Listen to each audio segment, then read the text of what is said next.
Welcome to the BLASIAN Nation. Welcome to the BLASIAN. Welcome to the BLASIAN. Welcome to the BLASIAN. Welcome to the BLASIAN Nation.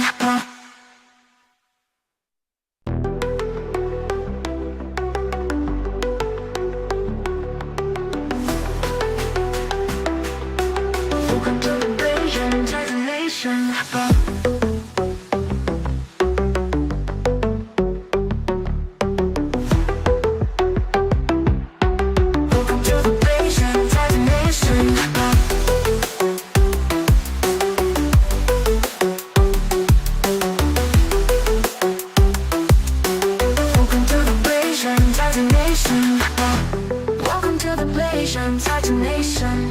Welcome to the BLASIAN Nation. Welcome to the BLASIAN Nation. Welcome to the BLASIAN Nation. Welcome to the BLASIAN Titan. Welcome to the BLASIAN Titan Nation. Titan Nation. Titan Nation. Welcome to the BLASIAN Titan Nation. Titan Nation. Titan Nation. Welcome to the BLASIAN. Welcome to the BLASIAN. Nation. Welcome to the BLASIAN Titan Nation. Welcome to the BLASIAN Titan Nation. Welcome to the BLASIAN Titan Nation. Welcome to the BLASIAN Titan Nation. Welcome to the BLASIAN Titan Nation. Welcome to the BLASIAN Titan Nation. Welcome to the BLASIAN. Welcome to the BLASIAN. Welcome to the BLASIAN. Welcome to the BLASIAN Titan Nation.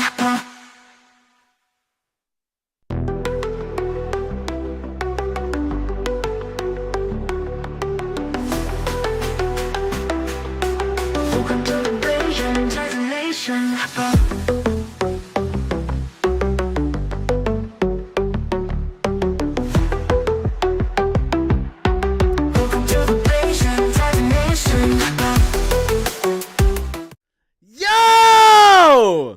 Yo! How's it going? Good morning, everybody.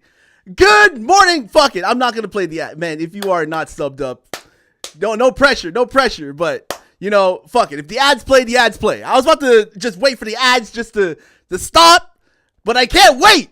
I cannot wait. Welcome in Nephew Samurai, Raging Buckeye in the building. Agentis in the building. How you doing? Meowsynth in the building. How are you all doing? Yeah, fuck ads.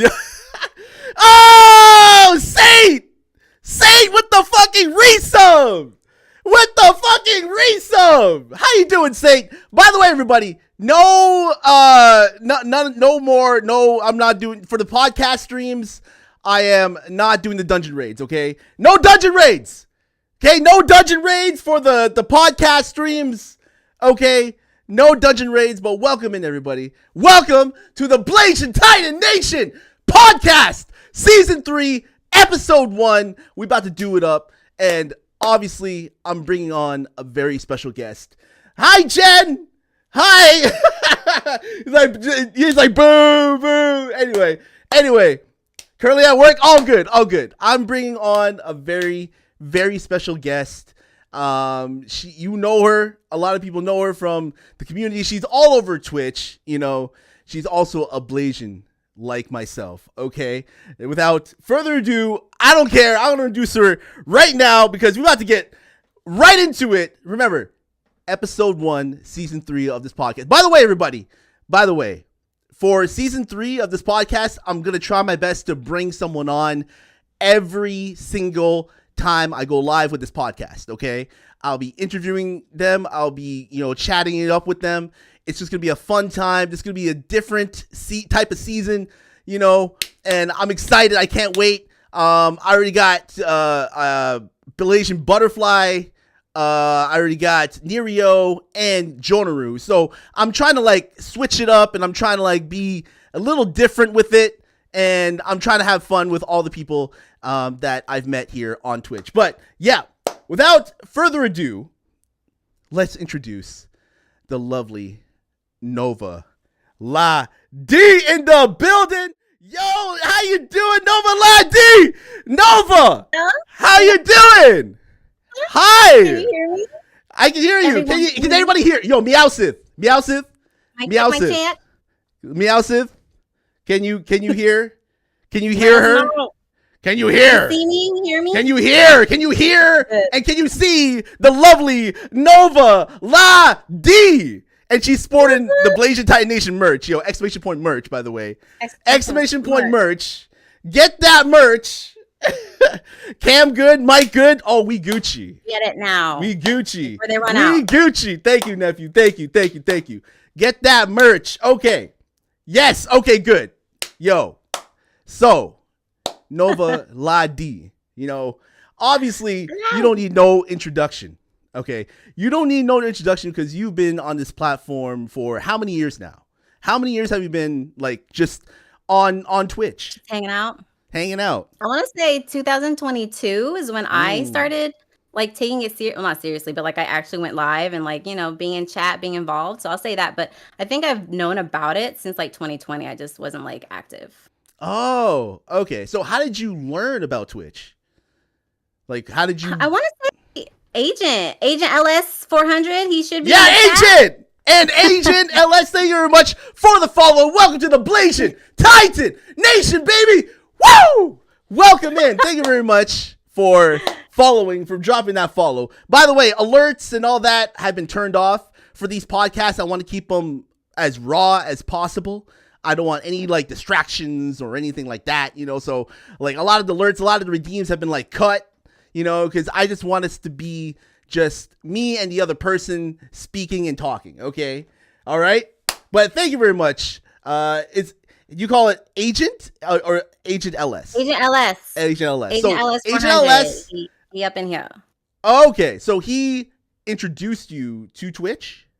I wouldn't say so we knew each other from Voicey, which is like that singing app. I don't know if I told you about this, but like that's where I met a lot of like singers, producers.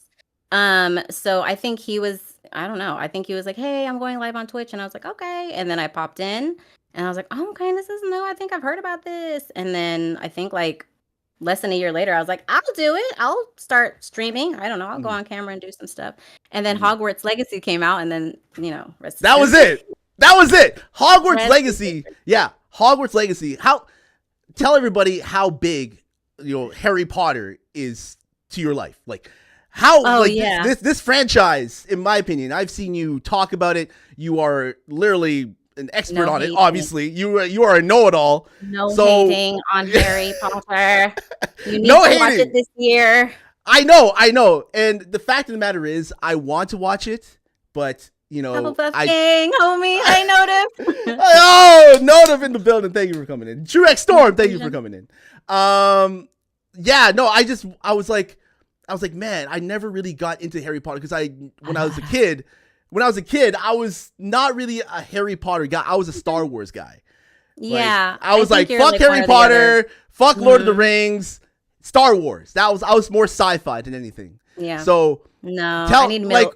Yeah, like why? I need Middle Earth, and I need like the wizards and I don't know. So obviously, I don't know if a lot of people know this. I mean, a lot of people probably in the chat over the years have seen me say this, but I grew up overseas, so I'm not. It's my emote. So obviously, Harry Potter is from the UK, and it was like pretty big. So when it came out, I was their age. Like when Harry Potter was 11, I was 11. Like the character / actor, like at the time, like it came out 2001, I was 11. And then the next year they were 12. I was 12, and so on, so on. So it's like I grew up with them, and it's just like that's why it's so near and dear to my heart. So you need to watch the movie. I do need to watch whichever one, just one. So I think I have like I've watched Prisoner of Azkaban, but like I was just bored. Like a lot of the Harry Potter films make me fall asleep. All right, they're like ASMR to me. Know how? Sure. They are ASMR to me, Nova. Okay, they are ASMR to me. To me, it's subjective. Okay, it's subjective. Yeah, but like I heard that the last movie, what is it? Deathly Hallows Part Deathly 2. Hollows Part 2. Yeah, that was Yes. a good one. But Deathly Very Hollows Part action, very 1 actiony. was not as good. It's like the setup for Deathly Mm, Hollows Part it's 2. yeah, it's quite slow. I think a Yeah. lot of like walking's involved, a lot of searching, but then like all the action is in part 2. So Mm. I don't think you should sleep with that or Mm. sleep through that. And if you do, then just have some There's something coffee wrong or with me. have a fireball. Every time they say Harry or something, like, oh yeah, make it a drinking Do a game. shot. Yeah, Do a shot every time they say Harry. yeah, Yeah, exactly. every time they say Or Potter, Wingardium whatever. Leviosa. Wingardium Leviosa. Yeah, that should keep you lit, keep you up. Yeah. Yeah. So Thank you. to segue from that, since Harry Potter is such a big part of your life, I want to talk about your upbringing. You mentioned that you weren't born here.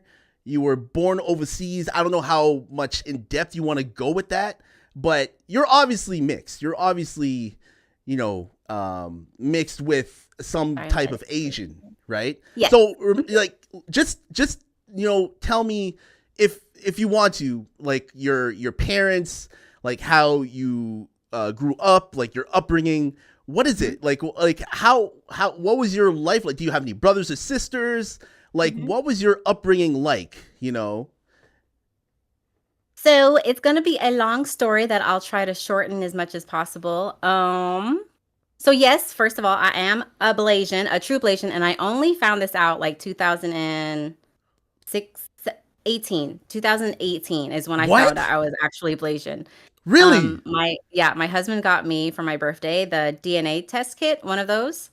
And it came back literally 4951 with like maybe a percentage or something from somewhere else. But Wow.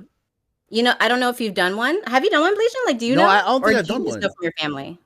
Like they've told you like what you are. Well, my mom is Filipino. My dad's from Trinidad. So Oh, okay. I think you said that. it's literally, but my dad is a black Trini. He is a dark skinned. Well, I wouldn't say dark skinned, but like he was like a little bit light skinned, but he was like a black Trini, right? Yeah. And he met my mom.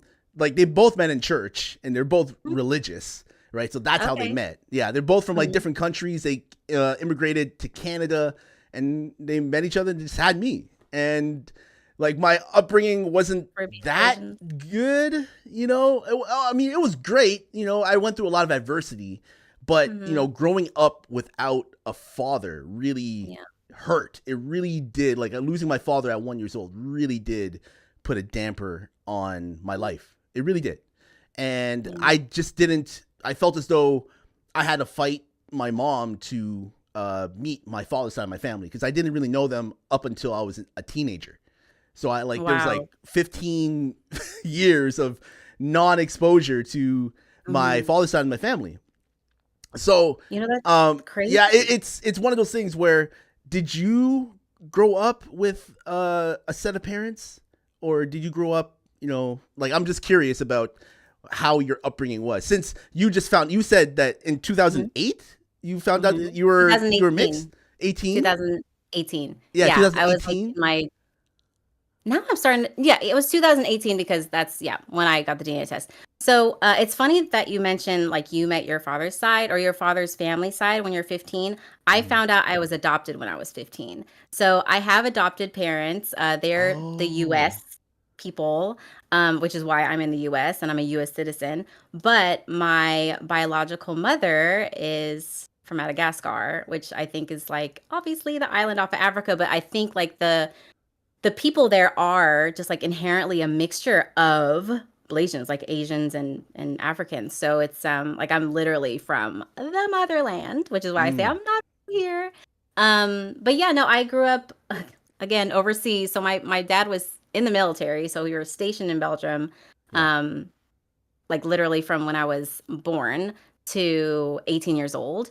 And then once I was of age to go to college, they shipped me to freaking Texas, of all places. And also it was Huntsville, Texas. I don't know if anyone in the chat knows about Huntsville, but it's like all the Americans in the chat. Does anybody know about Huntsville? Everybody know. All the Americans. Guess what I'll say. It was not a great. It was like a cultural. What is it called when you have a cultural something like the differences was just jarring.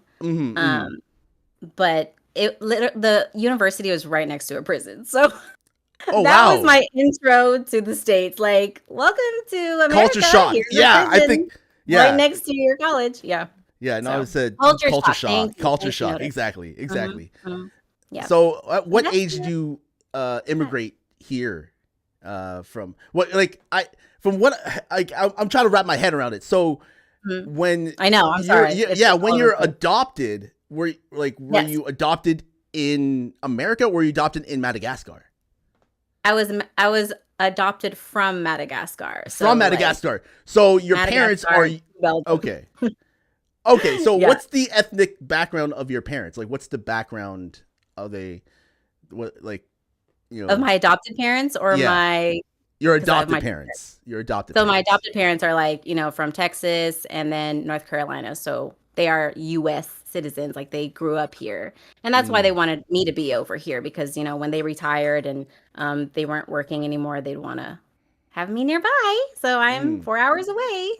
But like away from my home, which is Europe, and then also my home, which is like Madagascar. You know what I mean? Like, so I'm kind of like that's why I say I'm not from here. Like, I don't have a feel for like the cultures here. But then, like, if I go back to Europe, then I'd be like sort of outcasty there. And I think a lot of like Blasians in general have that. I saw a reel the other day, Mm. where someone was like, I'm too black for such and such. Maybe it was even on Notive's story, but I'm too black for like this crowd of people. I'm considered too like light skin or white Mm. like I don't know, behaviorally white for this crowd. And so it's just Mm. like you have to find your own little community, which I think you've done such a great job. First of all, I should have came in here saying like giving you your flowers, Blasian. Like you have created this amazing community of open-minded, caring, sweet people, and I just couldn't be happier to be here. So thank you for having me on. Of Sorry, I meant to course. say that when I first came on, Of but course. No, no, no, no, no. I try to keep things positive. I try to keep things light. I try to keep things open. I try not to, bring a lot of negativity yeah, into my exactly. streams. I try to, make light of situations and try to not bring up like things outside that obviously people are charged up. We are living in a society in a world now that Oh there's God. a lot of Yes. things that'll make you angry. Yes. A lot of things that'll Okay. make you angry and you want to like project that anger, whether it be on stream, whether it be somewhere on the keyboard, whatever. And whenever I go live, I don't really want to do that. I don't want to project, or feed into that. Yeah. That's why I don't do a lot of multiplayer games. I don't do a lot of like, competitive games because it brings out toxicity in the person, and I've experienced it. And I was like, you know what? I'm just gonna stream what I love, which is pretty much single player games and doing IRL stuff. I actually want to do more IRL shit. I do more Yes. podcasts. I want to do like more, interacting, because the thing is with doing a lot of single player games is that you're not really interacting with people. You're just playing the game and you're enjoying it. And I love it. But I like to, explore other things that I'm interested in, like for example, this podcast. And I want to thank you very much for agreeing to come on. And by the way, everybody, I was not expecting her to go on cam. Like this whole thing, I was not expecting I Nova to go on cam. have to.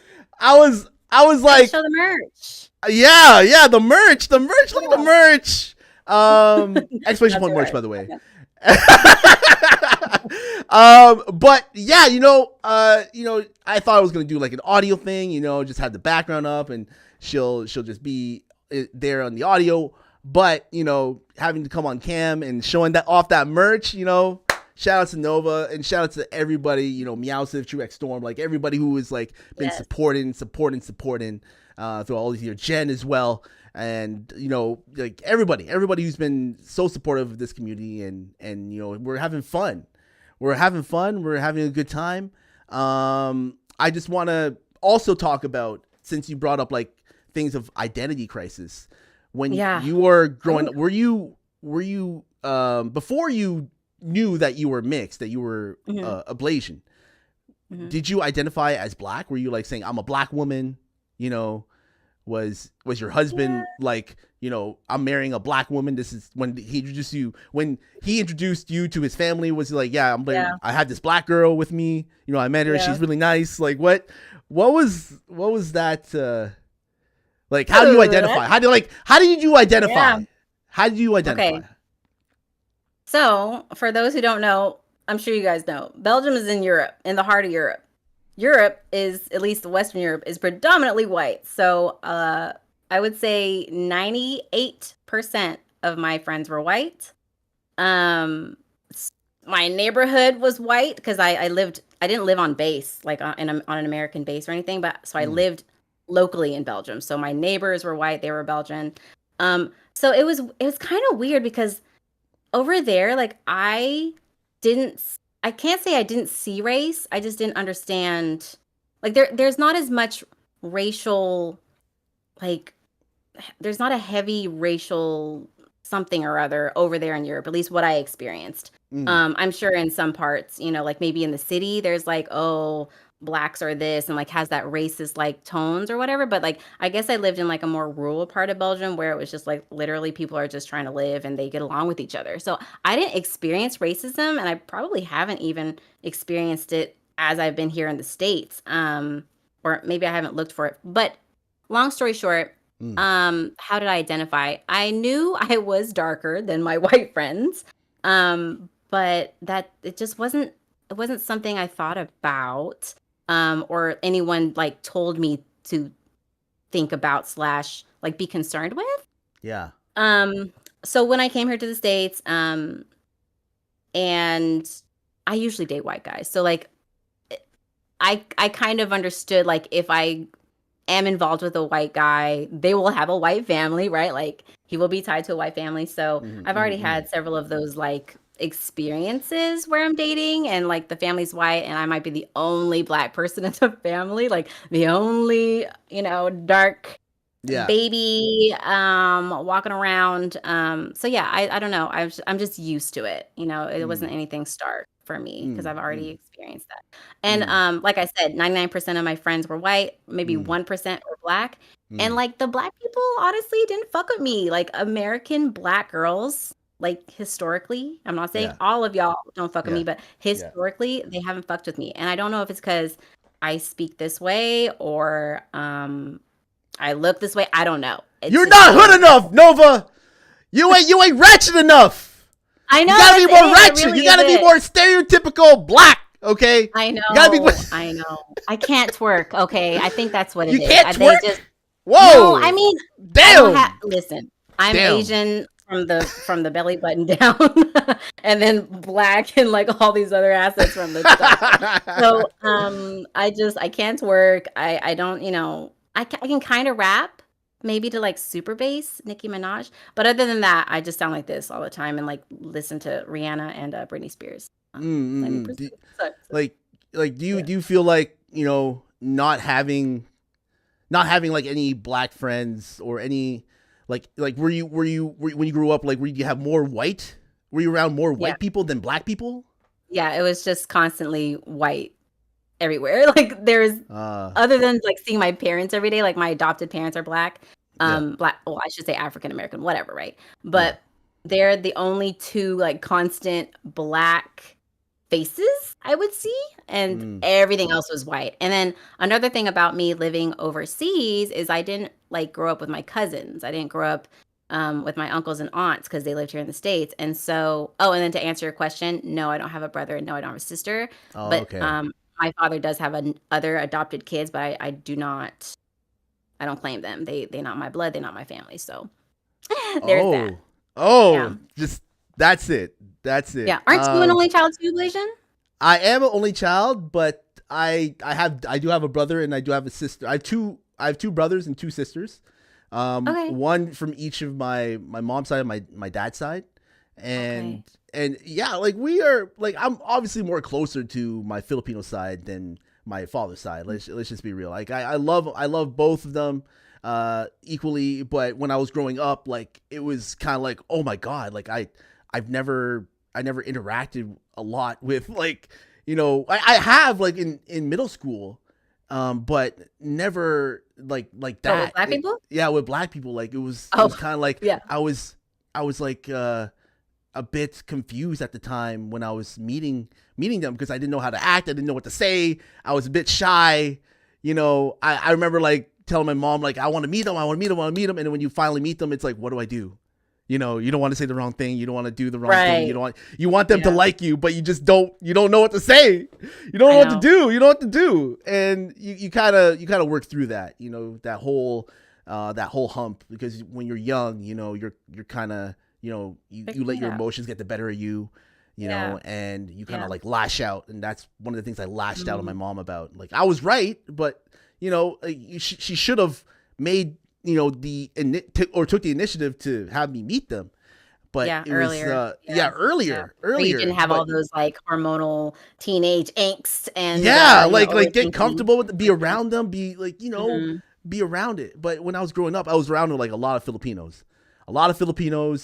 I would say my friend group was very mixed, and I was around like Filipino, like Chileans, Mexicans, like Asians. Yeah, really like I was around a lot of people growing up, but it kind of like filtered out when I got to high school. High school, it was like a lot of black, a lot of white. Oh. Yeah, like nothing else. And then Wow. that's when like the term Blasian I didn't really know until I got to high school, until I got there. I never penned it. I never even knew about it until I got to grade 12. I don't know if you have grade 12. This is grade 12 in America. Does it go like? Well, okay. I grew up in the in the European system, so there's Right, secondary, second year secondary, and then so on till 7th year secondary, which is the equivalent of 12th grade, which is senior year. So I guess it's the same. I guess that's the same, right, Agent? But can I ask like maybe a ignorant question? Yeah, sure. Is there a difference between like Black Canadians and Black Americans? Like, do you think they're so close and like geographically that they're sort of culturally similar? But like, what do you think the differences are there? Or would you like have Black Americans, right? And then like yeah.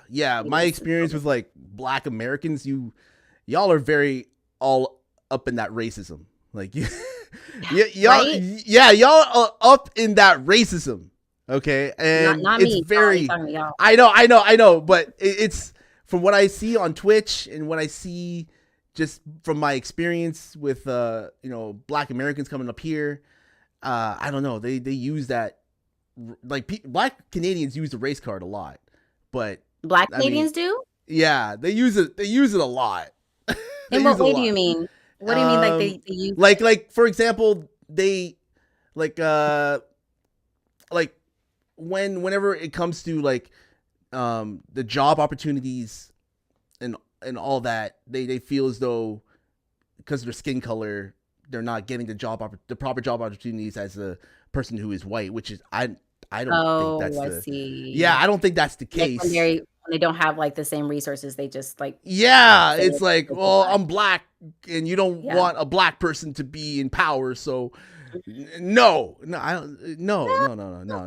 It's it might weird. be more true here down here in the States and not so much so in Canada, but there is that systemic racism that might be sort of leaking into other countries. But I don't know. Yeah, if I hear a Black Canadian saying like, well, our ancestors were slaves and all that, I'm like, whoa, dude. Like whoa. I think like you were born in Canada. Yeah. You were born in Canada.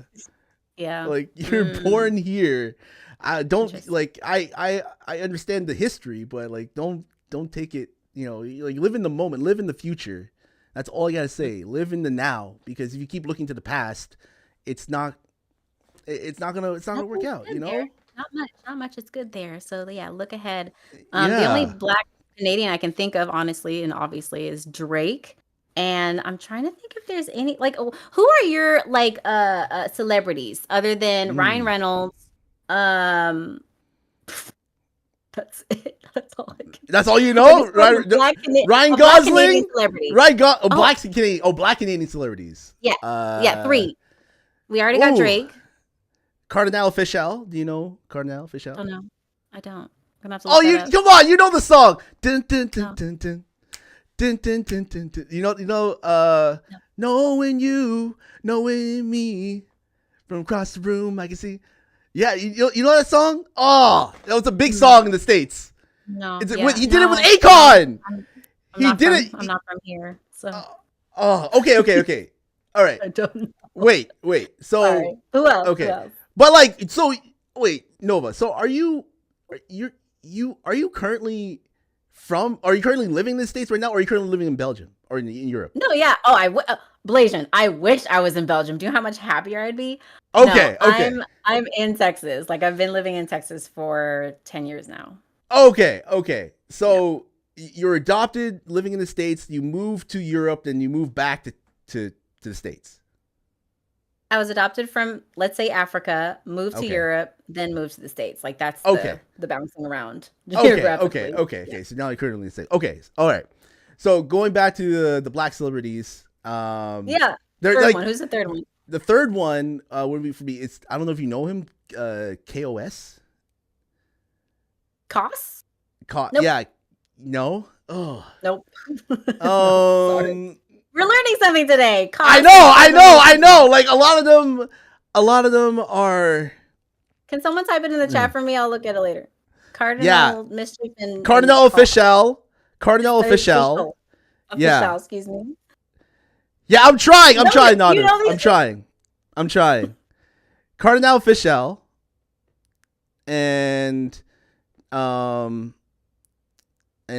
KOS. Okay, I'll look them Yeah. up. I'll look them up. They're really like I love the music, but there's an old school one. Gosh, An old school celebrity? yeah, not old school. He's like a rapper, and I used to listen to him all the time when I was a kid. Couldn't help you out there. Like this is a Oh my throwdown, God. a showdown. Hell no, I can't slow down. It's gonna go. Let your backbone slide to the left, to the right, to the left, Okay. to the right, like that. The Oh, I front. forget his to name. the I forget his back. name. Yeah. Him. There's so many. Justin Bieber's not black. Justin correct? Bieber's definitely not black. Justin Bieber, like, Still love him though. I'm actually not really, a fan of a lot of like black Canadian artists. Damn. It's Damn. mostly American. Like, let's be real here. If it wasn't for American music and movies and media in America, there would no. Like we wouldn't survive. Will not be popping. It would not be like Yeah, y'all we'd be Irish media. Y'all media is amazing. Isn't that Oh, Trick crazy? Storm, thank you for that gifted to Meow. Yeah. Yay, Trick. W gifted.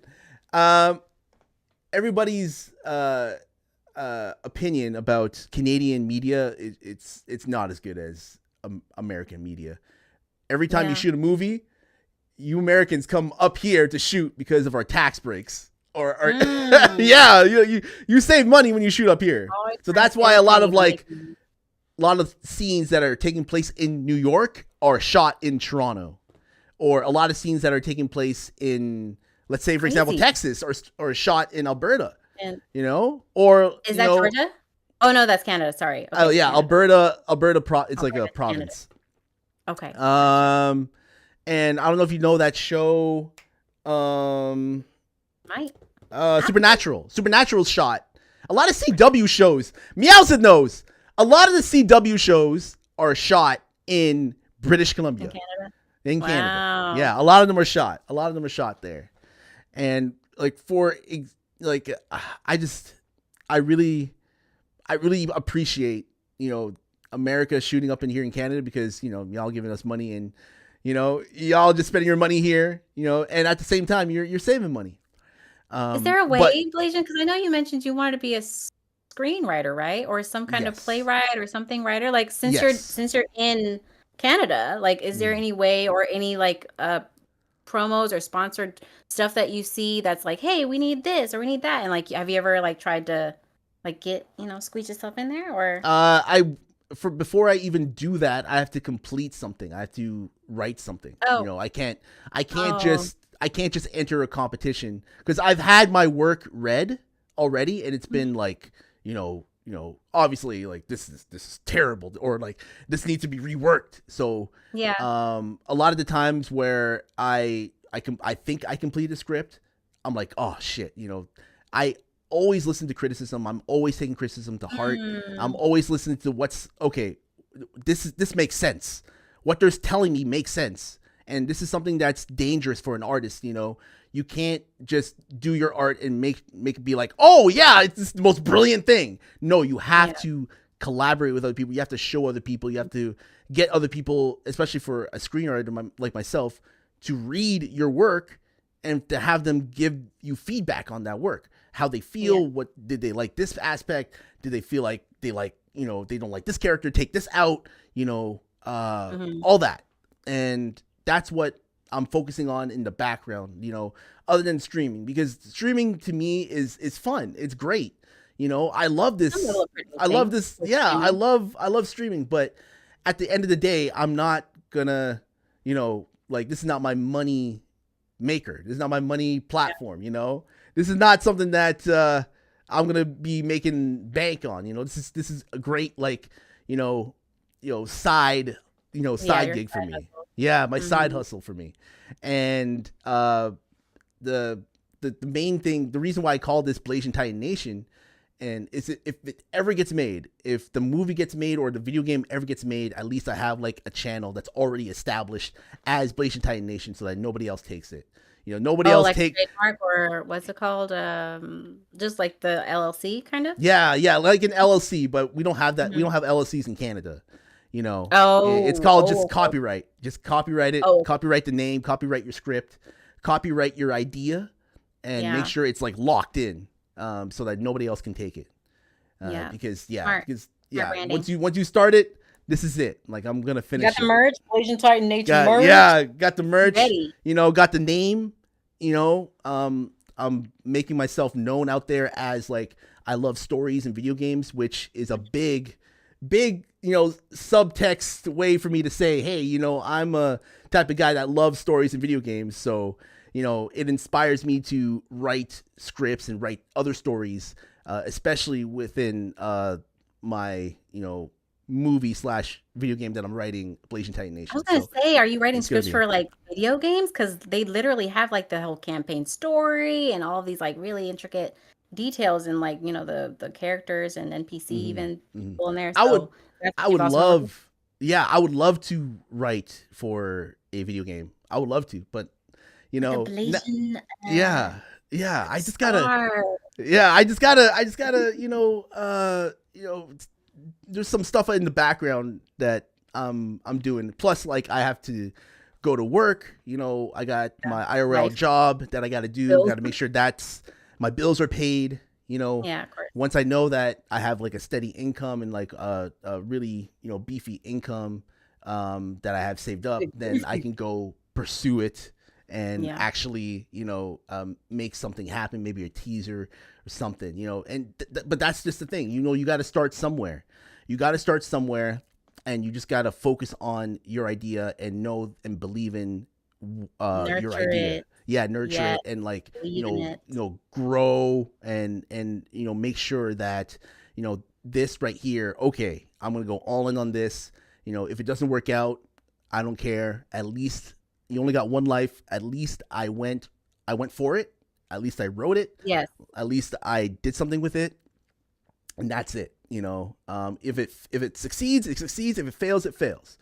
At least you Yeah. have something under your belt that you can say like, okay, I'm gonna go and write this script, or I'm gonna write that script, or something. And that's just Yeah. something that right now I've been doing it for like half my life. I've been writing scripts for what 15 years now. Really?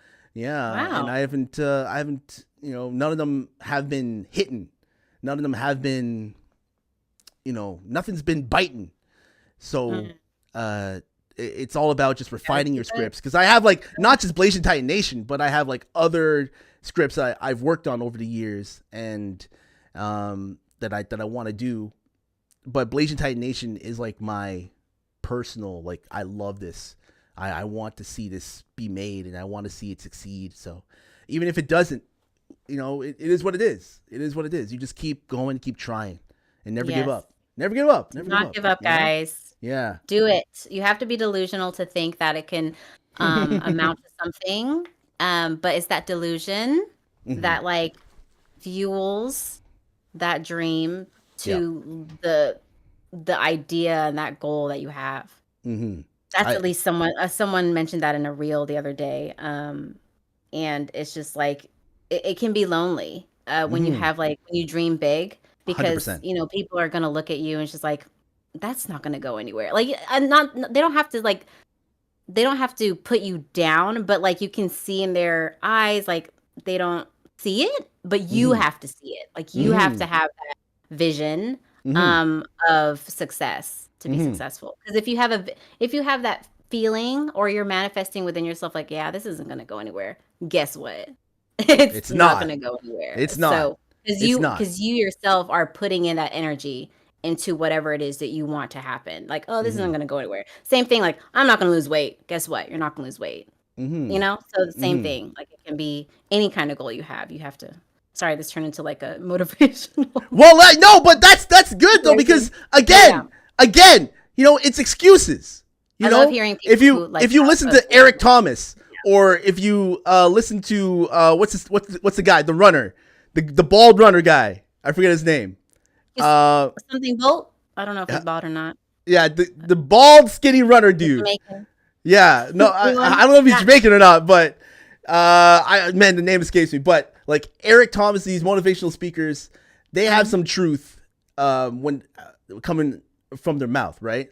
When it comes to excuses and execution, you know, like if you have a dream, if you have something in your mind that you know that you want to do, don't let anybody else tell you otherwise. And it's so cliche, and it's so hard to do. Your own family. Part of the adversity, part of it is dealing with other people telling you you can't do it. You can't do it. David Goggins, thank you. David Goggins, thank you. Google him. Yeah, David Goggins. Like, he will tell you, shut the fuck up, you bitch. Like, stop. Okay. Yeah, he'll tell you that. He'll tell you that. Like, stop acting like a fucking bitch. You know, stop, making excuses. Okay, you're done. You crying? All right, you done? All right, what are you going to do? All that crying that you did nothing. It doesn't do anything. It takes you closer to your goal. Yeah, like, what does that do? What does that do? Nothing. All right, cool. Yeah. You got people talking shit about you? Let them talk. Yeah. They got no effect on you. They're not bothering you. All they can do is just talk. That's it. It's the same thing, like, all the time. When people try to bring you down, maybe something in their life is happening and they want to project that onto you, which again is wrong, and that's on them. You can't do anything about how other people react to you. Only you can control your feelings and your reactions to how other people react to you. Okay? Yeah. So again, you have this dream, you have this vision of what you want. You got to go after it.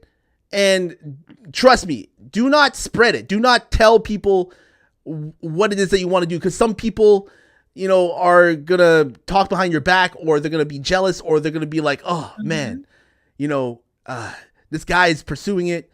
Man, he's not going to go anywhere. Yeah, like, I wish I was. Or they're going to have that's why I don't even tell my wife about what I'm doing.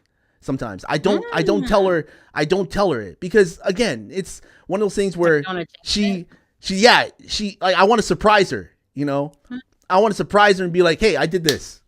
And she'll be like, oh, I didn't know you were working on that. It's like when I got a car, like when I bought my car, like at the time when we met, I didn't have a car. Right. And I had to use her car. And so she was kind of like frustrated that I was using her car. I'm like, I'm sorry. I'm working up to it. She thought that I would never be able to save up for a car. Because like at the time I had no money. I was in the negatives, but I worked my ass off. I saved, and I eventually got a car. I came home with the car, and then she was just in shock. She was in shock that I got it, and I didn't tell her about it. I didn't even tell her that I was getting one. I didn't even tell her. Face? She was just like, she was coming home, and she was coming home from work. You know how, I don't know, Nova, no offense, but some ladies, some women, when they come home, and it's just, I don't know what you're gonna say, but I don't think it's me. I know. No, I'm not talking about you. I'm just, I'm like saying women in general. Well, yeah. Like from what I dealt with, like with my sister, my mom, and other women that I've dealt with. If they come home in a mood, like it's just just it's hard to talk to. It's hard to talk. Something to eat. I know. I try. But they're just like, get the fuck out of the way. They don't want to talk. They don't want to speak. And I'm like, oh man, it's like, okay, like, what can I do? But she came home, and then she saw the car. She was not expecting it. And after that, I just took her out just to go for a drive, took her out to eat, and that's it. That's all. It was a done deal. The point of the matter is that I don't want to say something and then have it thrown back at me, being like, you said you were going to do this, but you didn't achieve it. That's the thing. That's the thing that you have to be careful of. If you say like, I'm going to make $1 billion, or I'm going to sell this product for $1 billion, and then you end up not selling the product, and people will be like, and it doesn't get, even $20, Yeah, it doesn't get that much. It doesn't even sell that much, it's like, don't oversell and underdeliver, Yeah.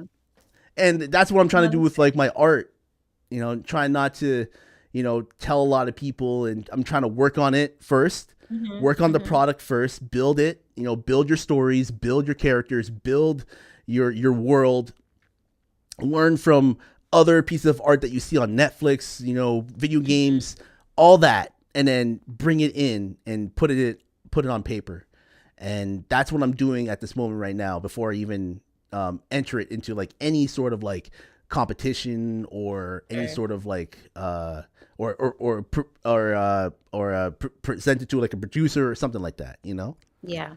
So that's just all of the successful kind of manifestation energy your way, and I hope that even if it's just a fun process, just to do like something you do on your free time, and even that can be rewarding in of itself. Different people have different goals.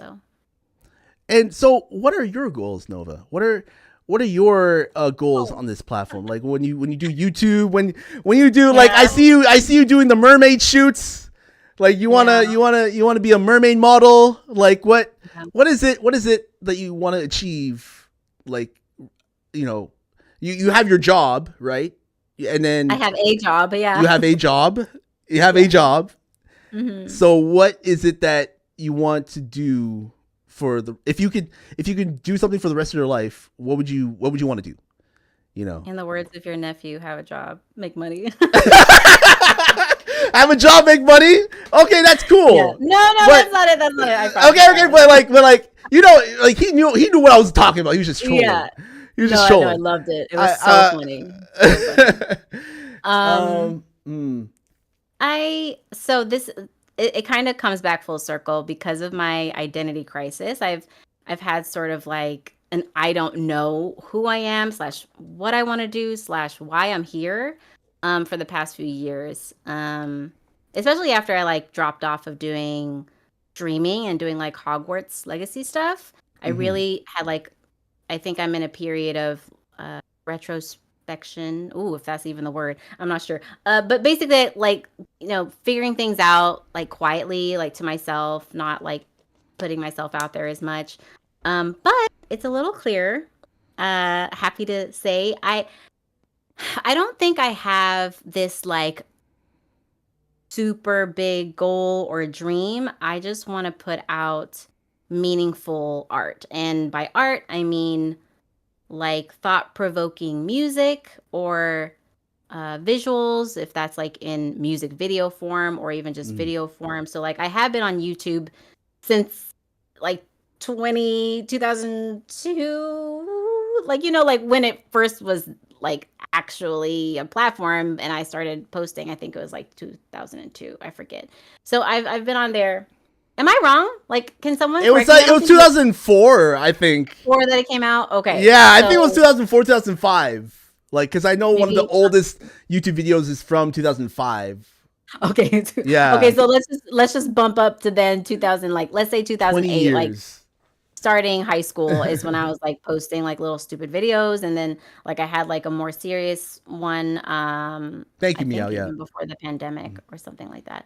Mm. But um I just yeah, I I like to talk about uncomfortable stuff. Like things that are not necessarily controversial, but like if I have an opinion on it and I feel strongly about it and I think it's like on the right side of history, I'll lean towards trying to speak on it. And I've made music on it, not Mm. anything in Spotify or anything like that, but I've at least started writing songs about certain topics. I don't know if there's like a TOS situation on Twitch where you can't talk about it, or if maybe like this community doesn't want to talk about it, that's fine too. Um, but like I don't know if you remember, but maybe a couple years ago, I was in my mermaid, really strong in my mermaid era, and I talked about Holly. Ooh, I'm gonna get her name wrong. Haley Bailey. Hey, Holly Bailey. Being the Black Halle Berry? Mermaid.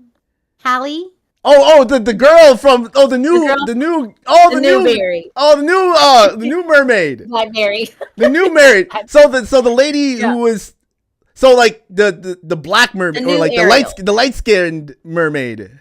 Yes, Yeah, yes. from the So when, movie.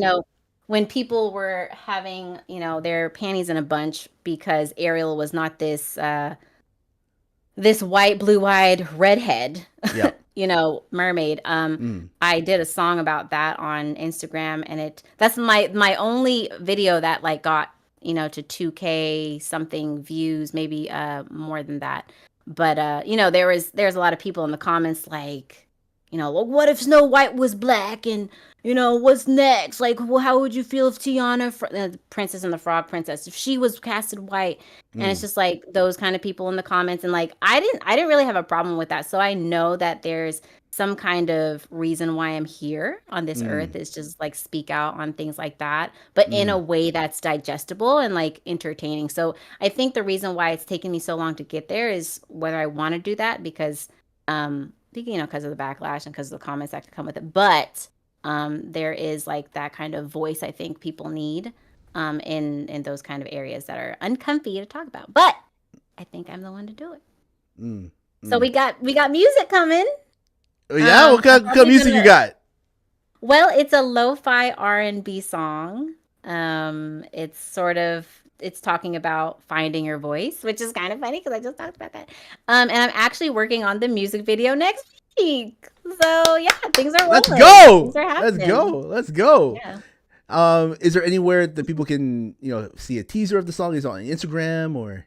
Well, I think it's on. I did post it on Instagram at one point, Mm-hmm. but then I went through like a phase of I'm gonna archive everything. Okay. Have you Okay. ever gone through that ablation where you're just like, I'm just gonna erase everything I've ever done? Like I literally went through that last week. Oh, really? Like, So oh, yeah, yeah, yeah. I think, I don't know. thank you, agent.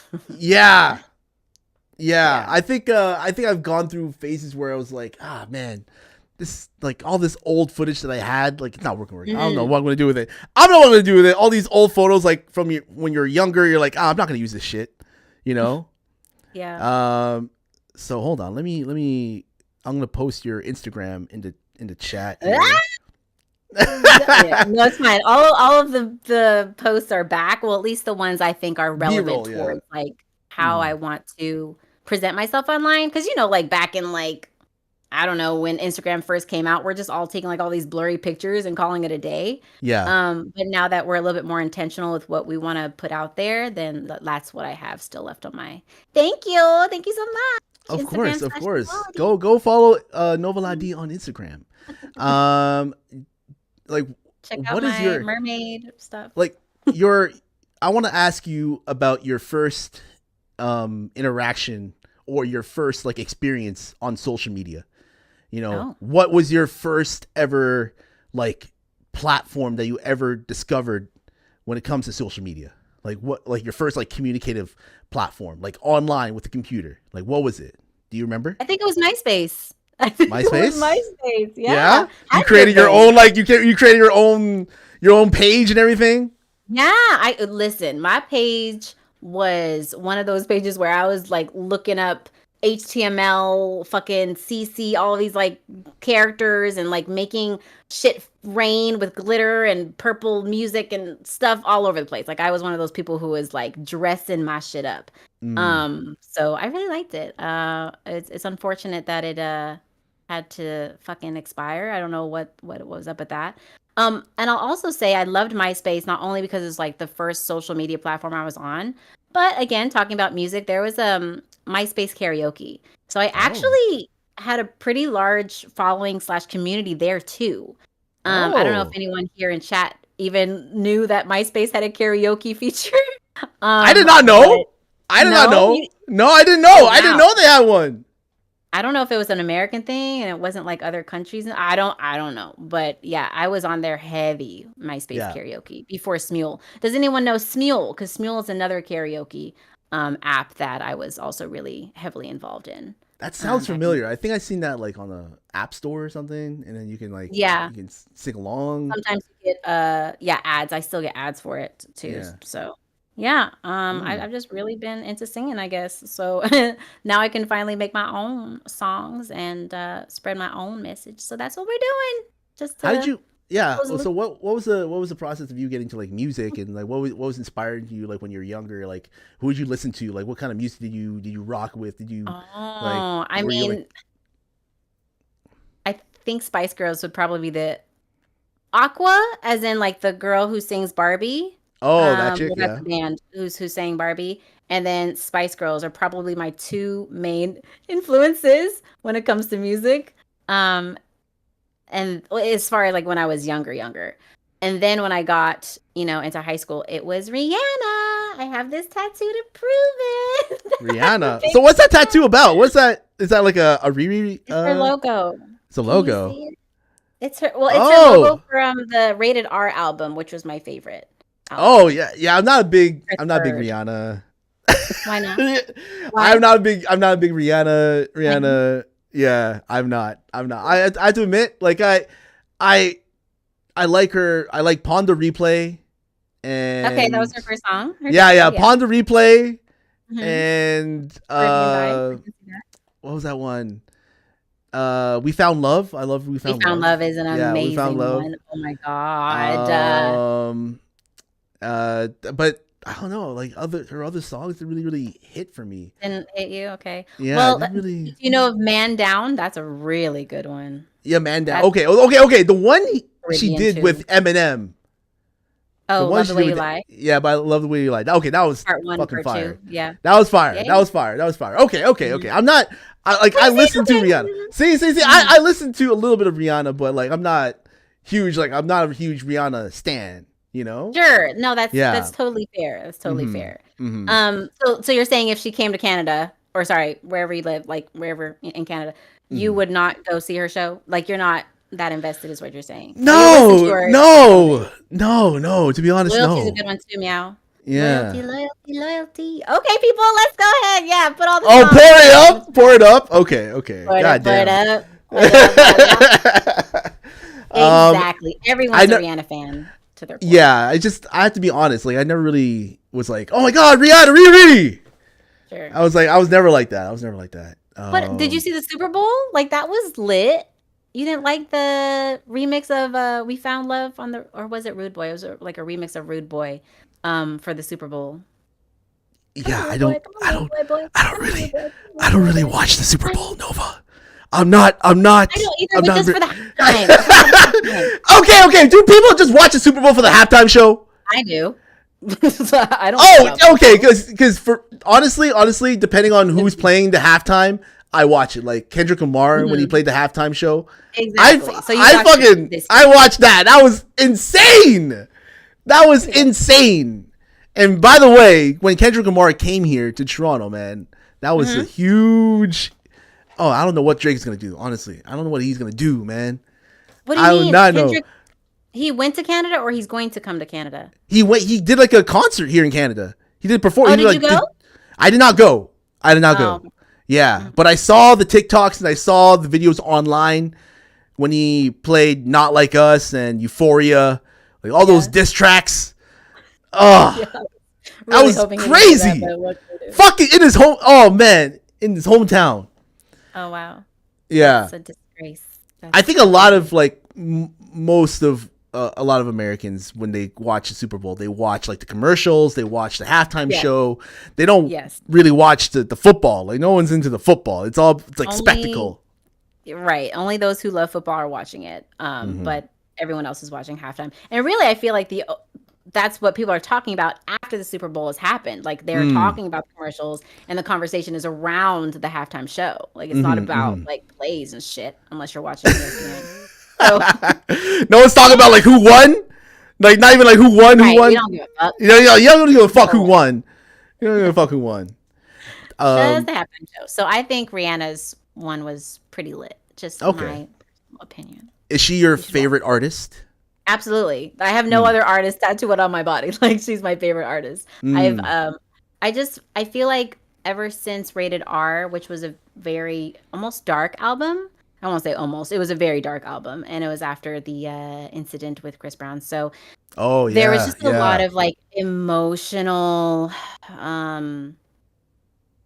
disastrous, chaotic, dark, heavy music I hadn't heard because I literally said like a while ago that Aqua and Spice Girls and even Britney Spears were like my main go-tos when I was a child, right? But they're very pop and very like not really talking about anything. Like it's just like I'm a Barbie girl / oh, if you want to be my lover, you have got to be with my friend. Like it was very like not heavy topics, and I think Rihanna for me introduced me to having music talk about like heavier experiences. And I think at that point in my life I was also going through like heavy experiences as well in like my past relationships. So it just happened to be like, oh wow, this person is speaking for me almost. And then when Man Down came out, over. I was like, yeah, when is this tattoo? Where is the nearest where's the nearest tattoo parlor? You might as well get her whole face tatted on your back, on your back arm, your whole body. Yeah. Have you met her IRL? Why I don't is because it costs money, and I didn't have money back then, so that's the only reason why. Yeah. Have you met her IRL? Have you like? Did you take a selfie with her? No. No, I wish. No. Oh, could have gone there if I was more active on Twitter, because she was really active on Twitter in like 2009, like literally after high school for me, and that's when she was engaging with like her fans. So if I was a little more active on Twitter back in the day and like a little bit more like Rihanna this, Rihanna that, like I didn't want to be one of those like naggy fans, but yeah, I just wasn't, so I just haven't haven't had the privilege or the honor. But one day, maybe that's my dream goal too, is like to meet Rihanna and Obama. Like that's my goals. Okay. Other than Rihanna, do you have a favorite male artist that you like? Oh, who's your favorite male? Yeah, singer. I don't know. I don't think I have one. Notif, can you think of anyone? I don't know. Yeah. I don't know if I have a favorite man singer. A male artist at all? Right. I mean, Sam Smith is great, but I kind of want to, represent or like say a black artist, but I can't think of any right. Why do you feel like you have to why do you feel like you have to name a black artist? Like it doesn't matter if it's black or white. If you like the artist, then like I had that experience when I was younger. If I didn't like, if I didn't listen to like hip hop or rap or R&B, then you're labeled as like whitewashed. And yeah, exactly. I hate that. Exactly. Yeah, I think that's where that came from, honestly. And thank you for saying that, because I think because I am very self-aware that I lean towards watching like a lot of white movies or consume a lot of like white YouTube content or whatever content, this content, I sometimes feel like, ooh, I should probably balance it out and, watch this or like that. You know what I mean? So I'm glad that you kind of share that experience. Yeah, like you shouldn't be pressured to like something. Like you should like something based upon not the skin color but the content, Like it's just it's that's just at the end of the day, that's the thing that I when I grew up, like especially in high school, man, it was terrible in high school. I don't know, when I got to high school, it was like fuck, man. It was like, you listen to rock, you listen to, you're like, what are you doing? young. Listening to rock, Yeah. What are you doing listening to these bands? I like rock though. I like rock music. Yeah, rock music is good. Like I'm not into like screamo. I'm not into like that, but I like some rock songs. So just because you like rock means that you're whitewashed. No longer black. Yeah, you're no longer black, Right. If you don't rap, if you don't play basketball, if you don't play football, if you don't do these certain things, that means you are not black. Okay? It's just it's crazy. Did you do sports? Did you do sports back in the days? I did. I did soccer. Rugby? Soccer. No. Rugby, footwork. I wish. Yeah, soccer. Soccer was my thing. What was your position? And I won't know what it means anyway, but I'm just curious. So it's defense. I was defense. I was a defender. Okay. Okay. I was defending that net. I was near the goalie. And my high school team didn't really do that good. We weren't really. It wasn't really popular. High school, you know high school, right? It's a popularity contest. So basketball and football. It really is. Basketball and football were the top main sports of that school. So soccer wasn't like as popular. Soccer, soccer. That didn't get you the women. That didn't get you the ladies. Ew. It just didn't. It didn't get you no respect. Nobody, and I mean nobody. It was all about respect. It was all about like gaining popularity back then. Yeah. And I wasn't popular. I was not. I felt like I was ostracized, and I was like separated from the main pack because I wasn't fitting in.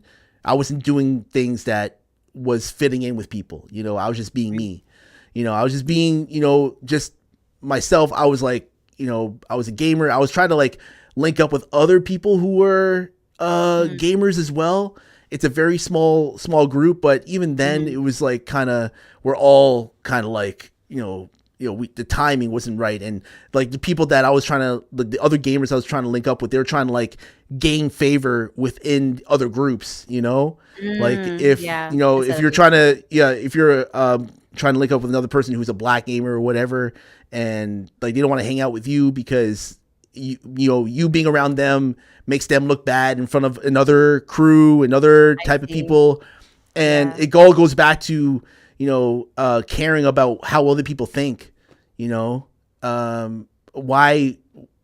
should I care? It's not their life. It's your life, at the end of the day. Like I feel high school, literally, since you have no, like you literally have to you have to pass high school. You literally have to go there. You literally have to be around people and go through it. Yeah, you have to go through it. You have to go through the bullying, which I went through a ton of bullying, and it just sucked. Like I don't want to remember those days because it really didn't really help me. It didn't really help me find myself. I was kind of like frustrated. I went through identity crisis as well. Went through depressive state, especially when I was moving from high school into college, figuring out what you want to do. That whole like, 18, 19, like I was just partying and drinking a lot, and it wasn't really like those days were like before I met my wife, it was like, oh my God, what the fuck? Well, I was making every mistake, and I was trying my best to figure out my life and try my best to make sure that I was pursuing what I wanted to do. And I knew deep down inside that I wanted to be an artist. I didn't know what kind of artist, but I wanted to be an artist, and I wanted to be in the gaming industry or the film industry. I wanted to be in one of those two. One of those two. And Would you say you're part of the blurty community then? Like, was that the, I guess, core friend group that you had was like more blurty or just, you know, artsy, uh, fartsy? yeah, I would say like we were just kind of like the, Misfits? the outcasts in a way, but Yeah. yeah, it was like the school was rough because, they were being bullied and I was being bullied. And it was like, when you kind of like, I don't know, it was weird in the sense that you're trying to fit in with like that the misfit group, but they were trying to, like I said, they're trying to fit in with like other people. Yeah, it was like you're not cool, and I wasn't cool. I was not cool. I was not getting Same. I was not getting the bitches. I was not a cool black girl. Yeah, I was not. Yeah, it was like as soon as I learned about being Blasian and started with that, I started like to roll with it a bit, and that's when I started to do YouTube.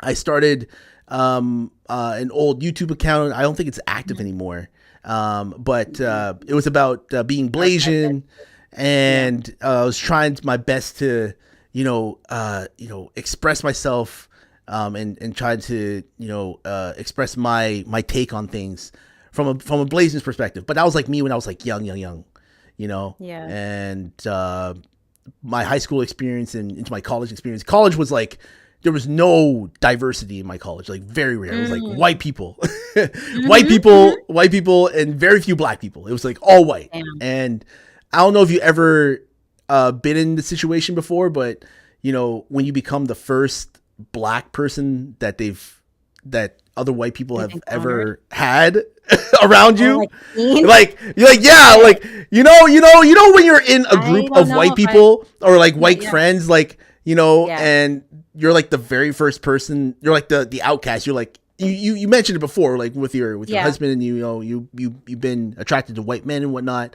But in my situation, when I was in college, I was surrounded by a sea of white people. It was just all white. All my friends were white. I did not have like one black friend. It was like, it was crazy. And for some of them, I was their first black friend. But in my mind, I was going, yeah, I'm not black though. It was like one of those things where I'm not black. I never identified. I was like, it's so easy. Okay.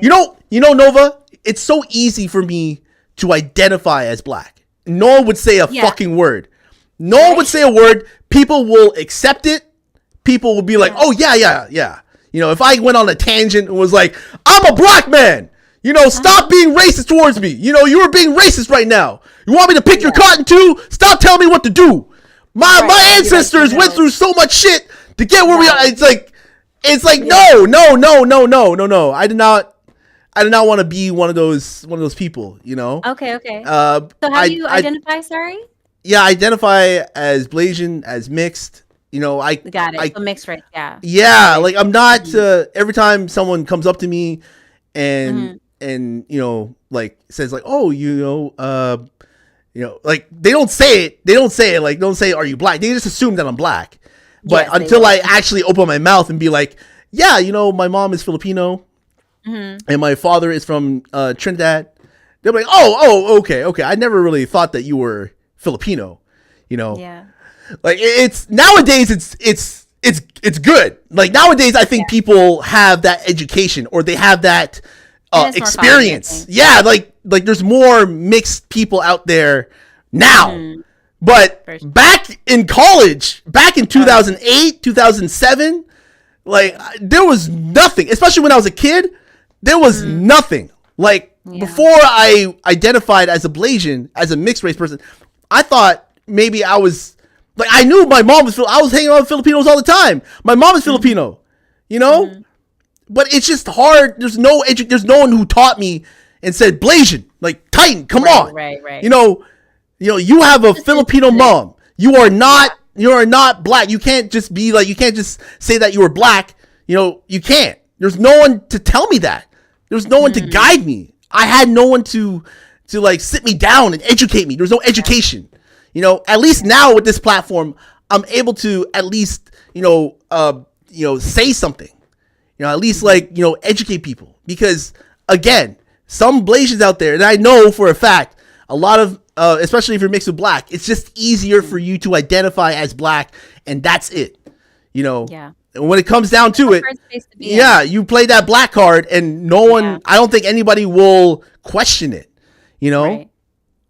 Like, and then if you don't say you're black, it's just, they look at you weird, like, what do you mean? Yeah. Like, like, what are you talking about? Your skin, what's that about? So I think like I kind of feel that same journey that you experienced, and it's almost like Blasians are just sort of got this lone wolf kind of identity too.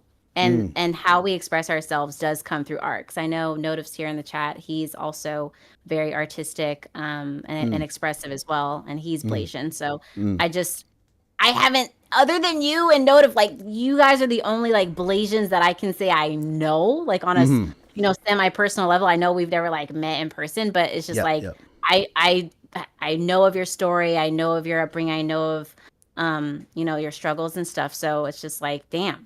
It's so similar to mine. It's so similar to my story, and it's if we could just all come together and make like a Blasian convention. I know, a Blasian con, a Blasian barbecue, a Blasian party. Ooh, yes, Blasian cookout.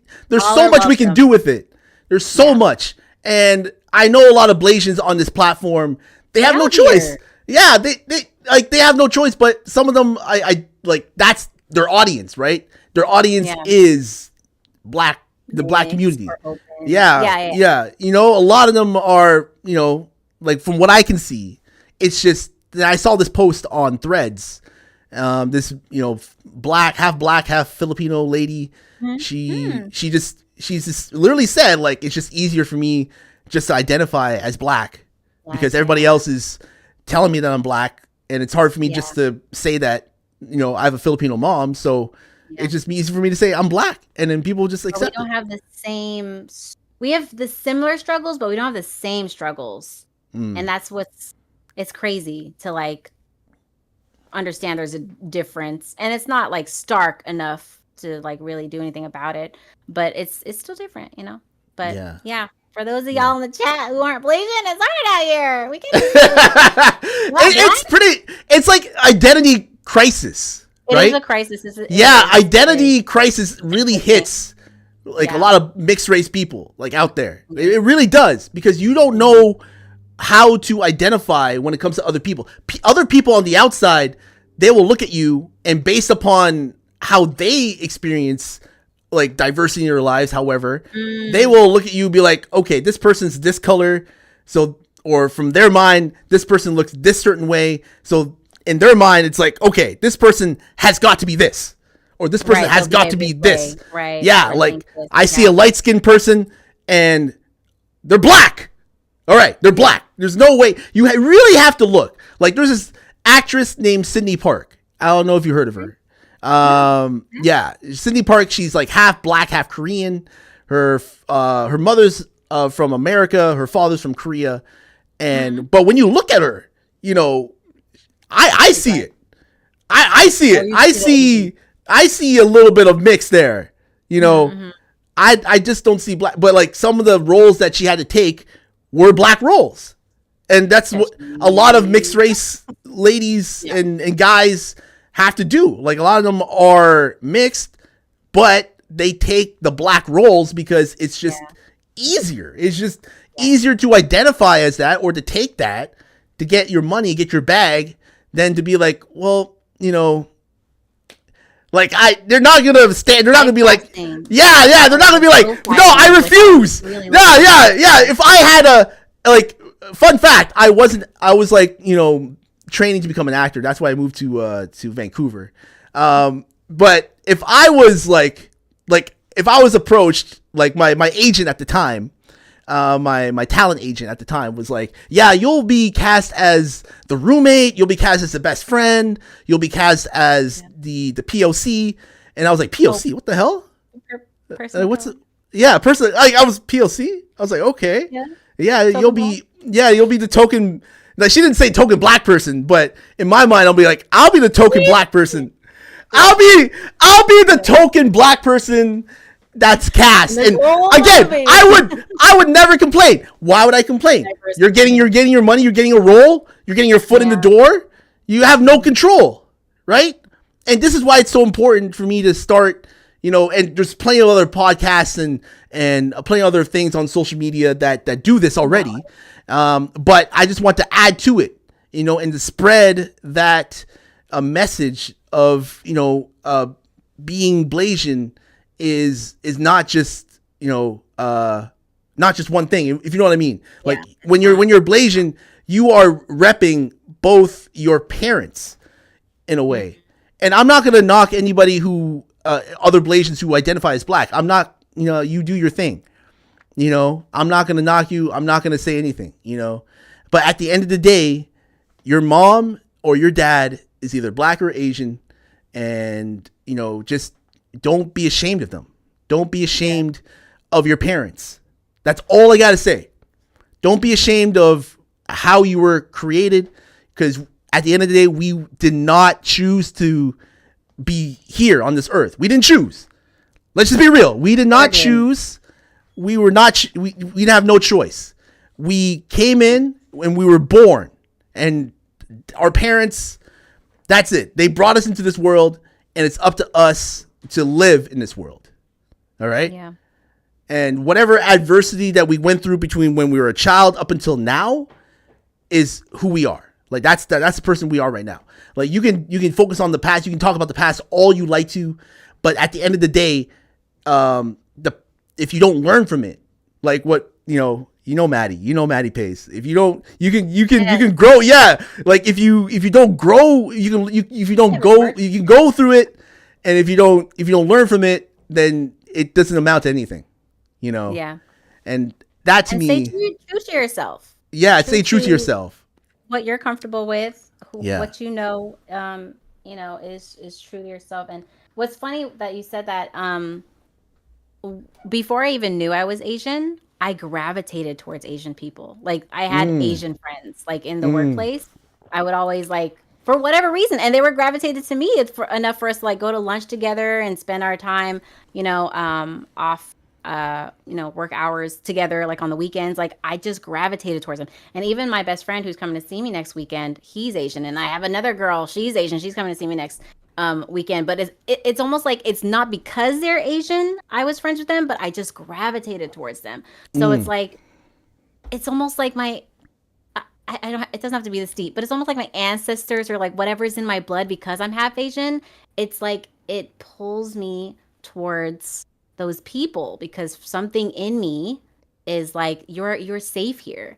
And whatever reason I don't feel as safe with Black communities because I haven't been around them as much as like white and Asian populations. But yeah, it's just, whatever in your gut or your intuition is telling you feel safe in this place or safe with these people, like listen to that. And yeah, it's your life.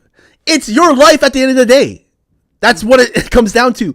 It is your life, and you can't allow other people to dictate how you live. Because if you do that, then you are not in control. They're in control of you, So we're Black. We need to be with Black. Yeah.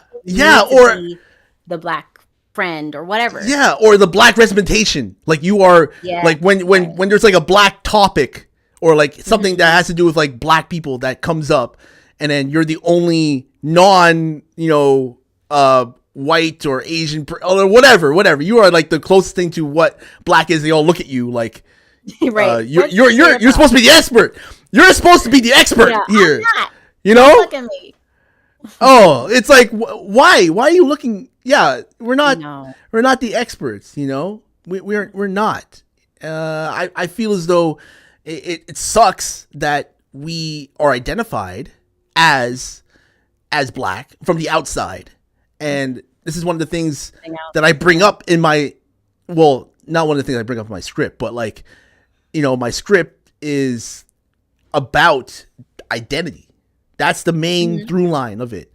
It's about identity, who you are, and how you live in the society when other people are telling you what they think you are, Yeah. And I just, this whole topic of identity crisis is so, it's a big part of my life, Nova. It's a huge part of my life. You telling It me truly I'm a is. mermaid out here. I can't even be human. Like, that's another reason why I think I lean towards like saying I'm a mermaid or identifying. I think identifying is a little far, but like saying or expressing myself in a way that's like whimsical and magical is because I don't truly feel 100% human. Like, because there's so many aspects of me that are stretched in different cultures. You know, like I said, like Europe, and then like being from Madagascar, and then like trying to figure out like the African American community, like side of my family, and then the Asian. Like, there's just so many cultures that I think I have to represent or have to understand, that I'm just like, you know what?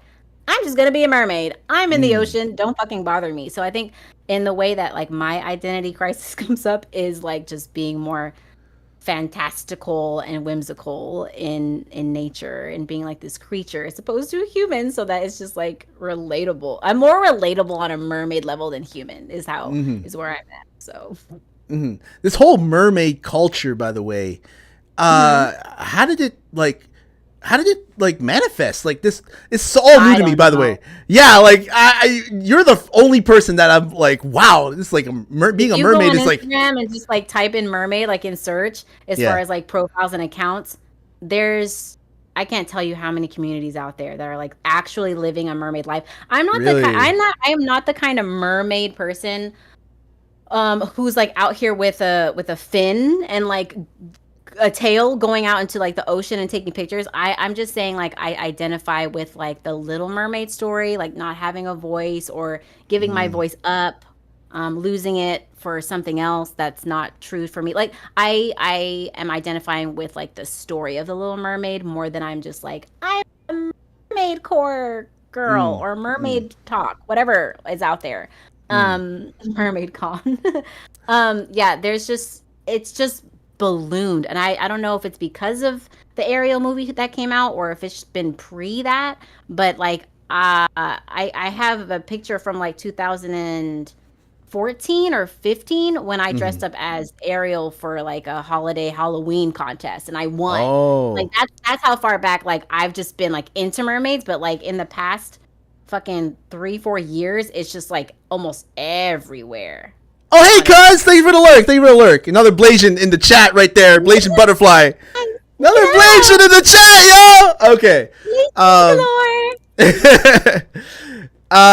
Yeah, so the thing is that when it comes to being a mermaid and mermaid culture, I I I never would have thought that, they would like My Little or the Little Mermaid, what the movie, like I never thought that they would cast another replace. Why do you think? I'm trying to choose my words carefully here. Okay, Nova. If you if they chose you to be cast as Ariel, Yeah. right? Would you accept it? Oh, of course. Yeah? Of course. Well, mainly, I understand the story, like on a very deep and personal level. And sorry, is everything good on your Twitch? Like everything? Because just Yeah. on my screen, it was Why? What's that? What's going on? Everything Are good? you Are we guys- still live? Are we still okay? everyone can see It looks or like the hear bit rate is like clogging. It's like, is it lagging? Hi. Are we laggy? Are we lagging? Are we laggy? Let us know. Oh, Buffering. It's buffering. Oh shit. I think we're back. Give it Somewhat. 3 seconds. Okay. Let us know how we're doing. Let us know how we're doing. All right, now good? Okay. Okay. All right. So, Yeah, I don't know. Yeah, I that has been one of my stories. Yeah. As far as like the most relatable story in Disney, aka my childhood. Yeah. That I understand, live through myself. So yeah, I would definitely accept the role. Hell, especially also she's very like I mean, all of the Disney princesses are very sing-songy, like musically whatever inclined, but with her it just, there's like another level there. Her parents being against her being herself, like, you know what I mean? Like there's, yeah, I mean, yeah. All these famous things. So when people say they have a problem with it, they have a problem with the skin color of the character. Like they think that it's not true to the original. You know? Well, the original is blue-eyed white girl with, passionate, bright red hair.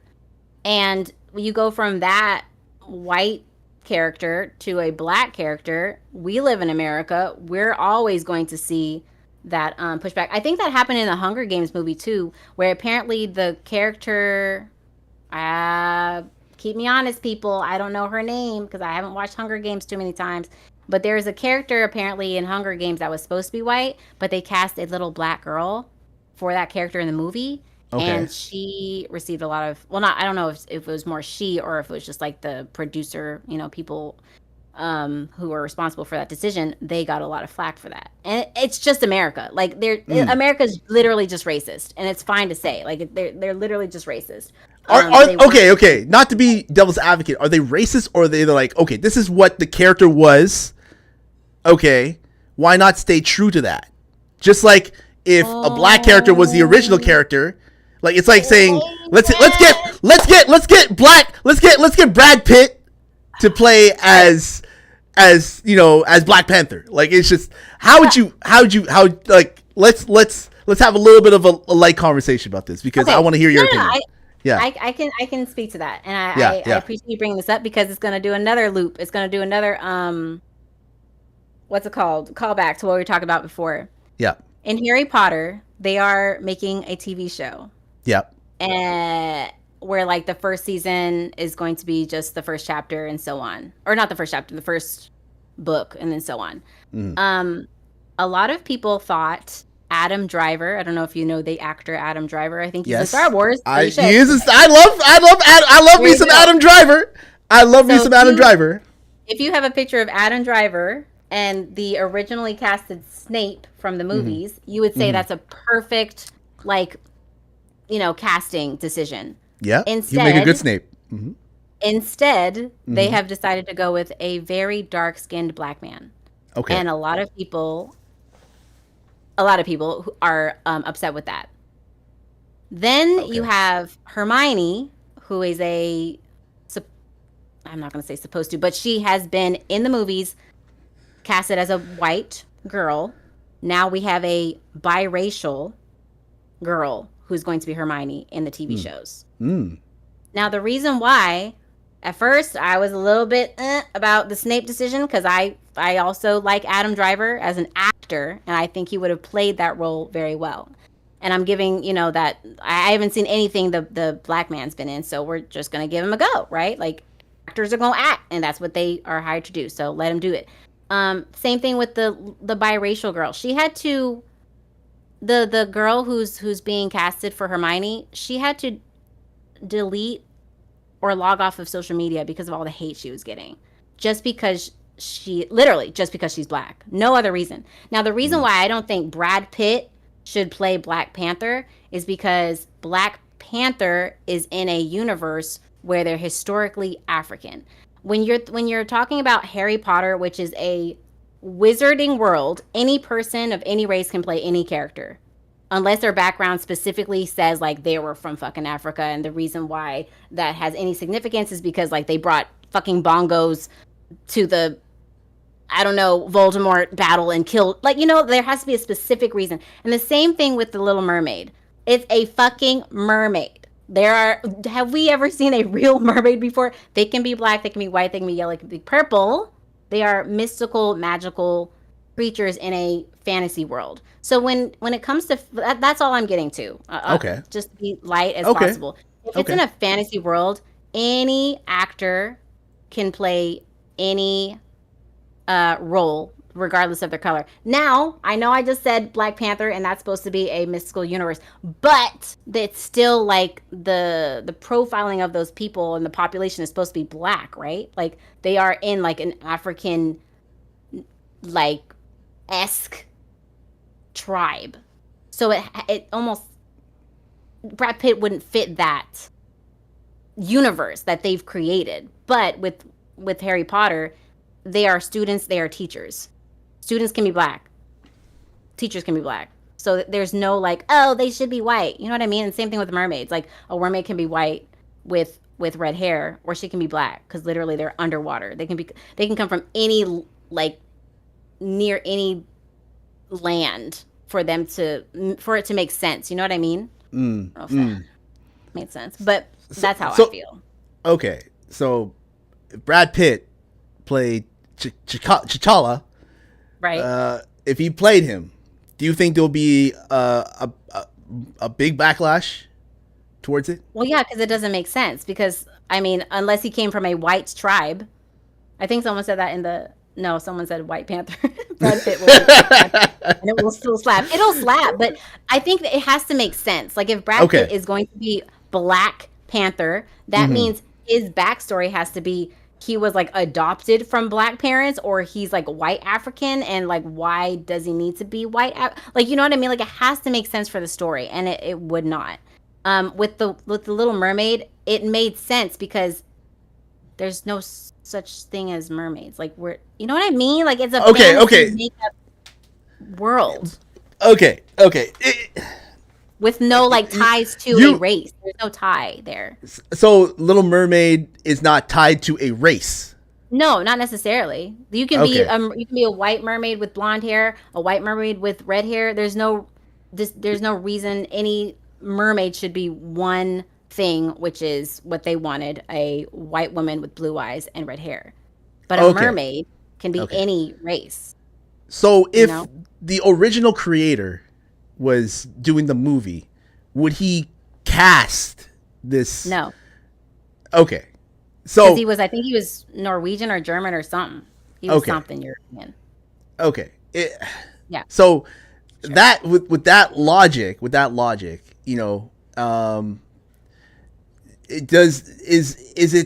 do the fans, are they at the end of the day wrong for feeling like it should be, you know, it should be like, it should look like what it was, you know, back then, instead of it being changed or recast? I would say they're not wrong in feeling like the story that they grew up with like the character being a certain way and now being slightly different. Because they tried to make Halle Bailey, I think it's Halle Bailey, not Halle Berry. Anyway. It's definitely not Halle Berry. And the actress who plays her, it's definitely not. They tried to give her, and I think she was even having locks. Like her hair was locks. It wasn't like a wig with red hair, like a straight hair red wig. It was locks with a tinge of red. So they tried to keep the characters slightly close. She just happened to be a black actress. Okay. And she was a mermaid. Like, why can't mermaids be black? That's another question. Like, okay, you're upset about your character back in the day in the 90s being white. Well, why can't she be black? She's a mermaid. I think if it's a different character, Nova, then I see what you're saying. You know what I'm saying? You know what I'm saying? You know what I'm saying? You know what I'm saying? If it's a different character, no one would say anything. But it's the same character from where it was incepted. You know, that's from me seeing it from the outside. I'm going, okay, I can see where they're coming from here. I can see where they're coming from. You're taking. Hey, wait. It's like making Luke Skywalker like a black man now. I was literally about to say, how would you feel if Obi-Wan Kenobi was black? How would you feel? Okay, but during when? During like Phantom Menace? I could not tell you. I could not ask you the specificity. I am just asking if Obi-Wan Kenobi. If he was the what's his name? Ewan McGregor? Was that Ewan McGregor? Okay, if Ewan McGregor was black, I'm pretty sure a lot of people I would be like, whoa, what the? Whoa. No, I'm asking you. How would you feel? Would you feel represented because there's a black man in Star Wars who's a main character, or would you feel like, oh wait, he should be white? And then No. I would not be I would be like, who is this guy? Like you have to understand, like Kenobi. He is Obi-Wan Kenobi, but he doesn't look like the Obi-Wan Kenobi from A New Hope. But is Obi-Wan Kenobi doing the things he needs to do to get Luke? I don't know the story of Star Wars. Okay.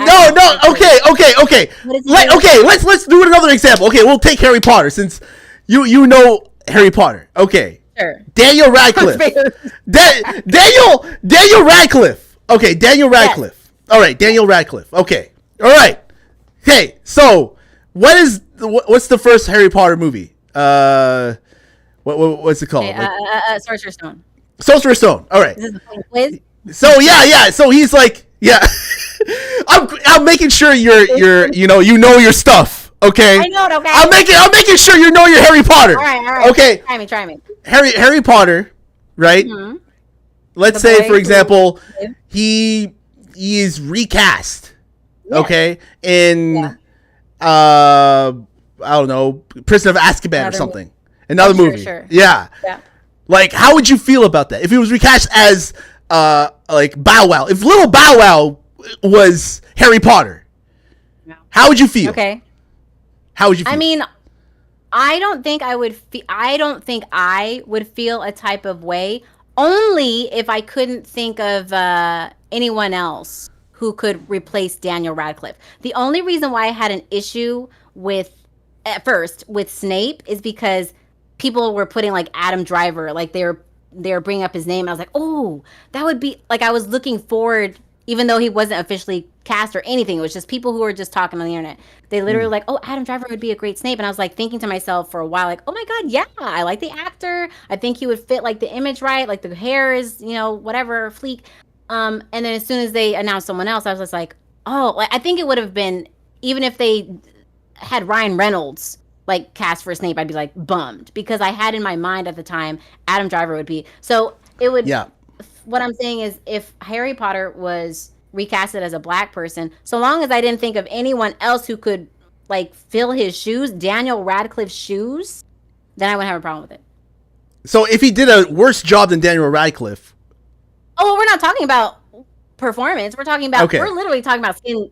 Okay, we're talking about skin color. Okay, we're talking about skin color. Okay, so skin color. Okay, skin color. You and I have a problem with skin color at face value. At face value, wouldn't it be like, who are you, Harry Potter? Wouldn't there be like a question? Wouldn't it be like, whoa? Like, wouldn't Hermione and Ron be like, is this Harry? Like, or they would be like, they would just accept it as Harry. Well, they have to accept it if they're the. I know. Like, they can't be like, sorry, who are you? Sorry, Ron, really? Like, they're not going to do that. Are you Harry Potter? Are you really Harry Potter? Really? He lived.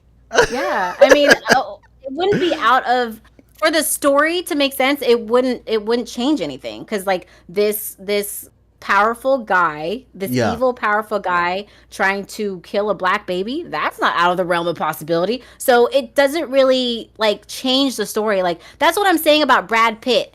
Okay. If Brad Pitt was a Black Panther, he is not black. So you'd have to have a whole like 20-minute prelogue or whatever it's called in the beginning of a movie. I don't know what his name is. What is his name? T'Challa? Okay. T'Challa. Black Panther's T'Challa was reared by black, Panther tribes in this African nation. Like, you'd have to explain instead of it just being like making sense. Like, it doesn't make sense for a white actor in the Black Panther world. Just to suddenly just replace that actor. Like, it's not so much the actor, it's just the story. Like, it wouldn't make sense for the story. With The Little Mermaid, it didn't change anything that just because she was black. You know what I mean? Like, we didn't have to have a backstory of why Ariel was black. Like, as a mermaid living under the water. A creature, a fantasy creature living under the water. We didn't need a backstory why she was black. But with Brad Pitt representing as a Black Panther in a universe that's supposed to be mostly like African tribe-esque, you'd have to have a backstory, an explanation. You can't just be like born. You can't just be like, well, just he's there. Like, Brad Pitt is. He's the Black Panther. Blindingly white man in the middle of an African nation without no explanation. Right, exactly. That's all. And the same thing. Okay. Harry Potter is a wizarding world with teachers and students. Students can be black and teachers can be black. So there's no explanation needed there. All I'm saying. But someone asked about Dumbledore in the continuity here. Continuity. Have to be legitimate. So is there not black headmasters in the world? Like, is there not black principals? I don't think there needs to be an explanation. So it can be legitimate. Dumbledore is a black man, black woman, because again, black headmistresses, there are black masters, there are black principals, and whatever other role bodies and education. You know what I mean? Like there are black university teachers and everything else. Like there's no need for an explanation. So it's okay for if a person who is black to be recasted as white and then recasted back as black again? If that does not change the story, if it doesn't unravel the common sense of how the story will play out, yeah. I don't know. We kind of just jarring. Like imagine like you see like a black, like Daniel Radcliffe's character as Harry Potter. He's black, played by Lil Bow Wow, and then suddenly he's back again in Deathly Hallows, and we have Daniel Radcliffe back again. I don't know. It's kind of jarring. It's kind of jarring. If we're like, I see your point of view. However, let me just pose it like this. Okay. If you had a kid and you didn't have them watch any of the Harry Potter movies prior, and you started watching the new TV show with like the black Harry Potter or the black Snape or the black Dumbledore, would your child would not be surprised by that decision? No, of course not. Okay, because you can have a student that's black, you can have a headmaster that's black. Yeah. I can understand where it's just like, oh wait, 20 years ago there was a white person as this person, like as this character, and now they're black, but like you're now immersed into a different interpretation. And I think like, especially kind of like what we talked about before, like no one told us about we can identify as Blasian. Like the people in the future, like our children and our children's children, they should have more representation in film, in art, just as much as like white people have had. And like Hermione being black isn't going to change the story. And if your child was watching it with you, they wouldn't be like, Daddy, why is Hermione black? Unless they watched the last movie, like they watched the first movies, but it's not going to change anything in the story. It's just a different actor. Yeah, different actor, but from what is envisioned by the person who created it. Yeah, initially. That's the issue. But we're moving towards a generation of new consumers who might want more representation and a different, and just like you mentioned, like in college, like it was all white people. Would you have preferred if there was a little more sprinkling of black people or Blasians even, like in your community? Oh, goddamn, for sure. I did not grow up with Blasians. I did not grow up like like yourself. Right. I think we would have been a lot more secure in ourselves because of like we could relate to other people, and it doesn't have to be like this, oh they're black so I can relate with them, or oh they're Blasian I can relate to them, but it just gives us some kind of like, oh, it's not just white representation here, like that whole sore thumb feeling of like being the only, I don't know if we want to say black, but just like melanated person in the crowd. Like if that's a different feeling than white people experience, because they have white like people around them all the time, and like that's the majority of people that you see in those spaces. So I don't know. I just think people are like, can we just season this up a little bit? Like, is that so much to ask on HBO? Like, on HBO, Nova? What do you mean, the Hermione and the Snape? You like no, but like you said they're trying to get like a newer audience with this. And this is it's like having generation of new generation on this is HBO. Okay. What's wrong with HBO? HBO is not really family friendly. I'm just saying, Nova. I'm just saying it's not family friendly. I don't know. I don't know. It's HBO is not Disney. There's gonna be some dark shit in there. There's gonna be some. I think it's gonna be a adult take on the Harry Potter series for sure. Maybe. I don't know. I'm excited, but what I'm saying is I don't care if someone's black or if someone's white, as long as it doesn't fuck up the story. Okay. Literally. Okay. That's it. Okay. Like, screw continuity. Don't worry about continuity. Don't worry about if they were white before and now they're black. Don't worry about Correct. that. Okay. Correct. Now, All if right. in the middle of a movie they just turn black, of course I'd be like, wait, you want me to change my understanding of this character now being black when they were white like 20 minutes ago? Yes, in the same movie, I'd be upset. But in a whole different 20 years later, even in a whole different like production, and they're casted as a black person, yeah, go for it. Okay. Give them a chance. Give them a chance. That's what I said. Okay. I want to change topics a bit and go back to Yes. I want to change topics a bit and go back to Blasian being a Blasian upbringing. Mentioned before that you didn't meet a lot of Blasians. Like I didn't. Okay, I'll tell you my side. I didn't meet a lot of Blasians until I got on Facebook. Until I got on the internet. The internet is the only place where I've met other Blasians, like YouTube, Facebook, Instagram, now Twitch. TikTok. Like there's a lot of now Twitch as well now, and connecting with a lot of people who are mixed and talking with yourself really gives me a lot of like I don't know, relief. Because I couldn't do this. Like in my environment right now, I don't have a Blasian friend. IRL, I can't just call up a Blasian and be like, hey, let's hang out. Let's do something. Yeah. No, I don't have that. Never in my life have I had that. So, I mean, I'm just like, listen, this is for me especially being on here. Connecting with other Blasian streamers and going to their chats and then getting to know them, really like I fucking love. I fucking like absolutely just am so happy that I'm able to do this and be able to connect with other people. I